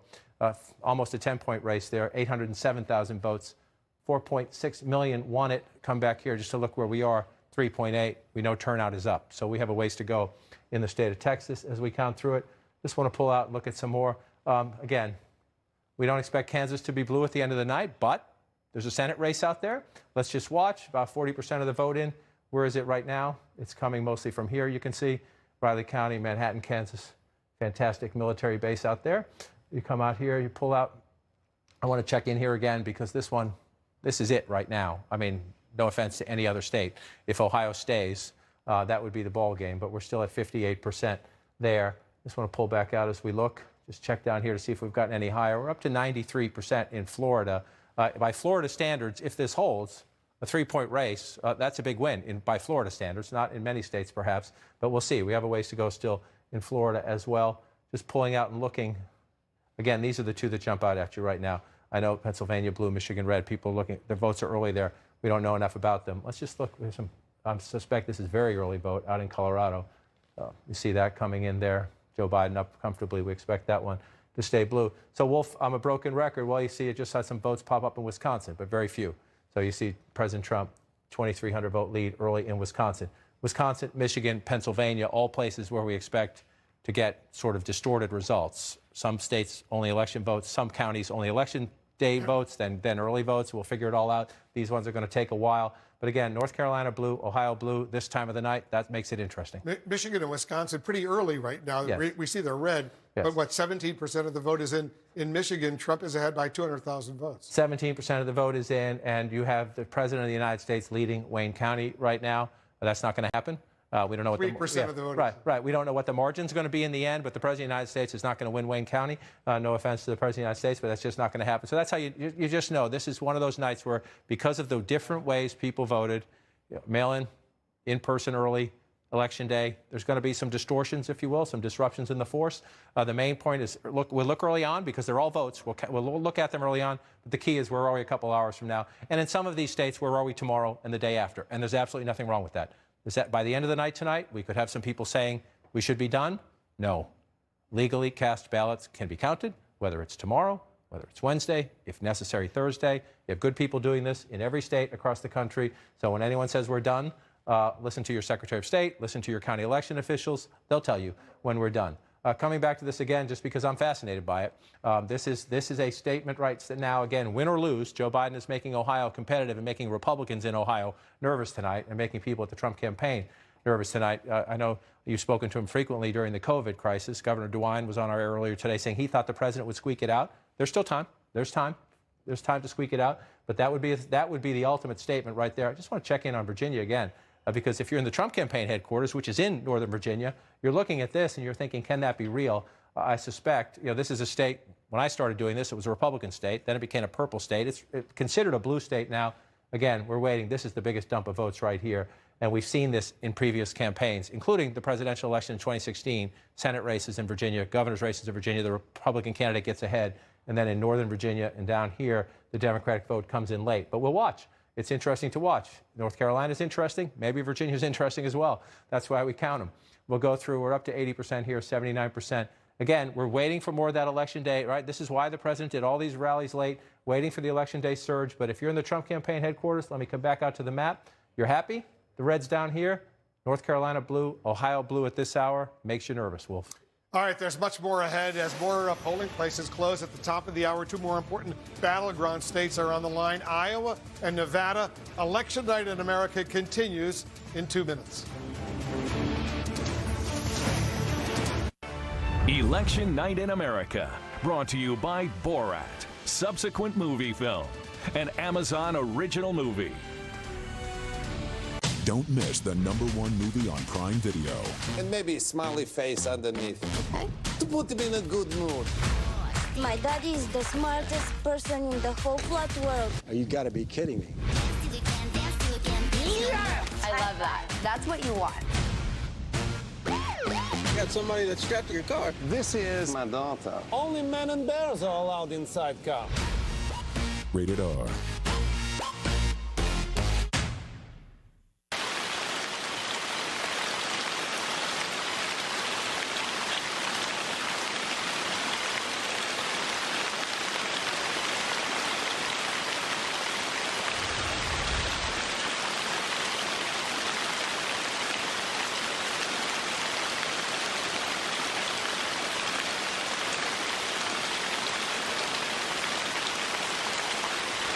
Calm.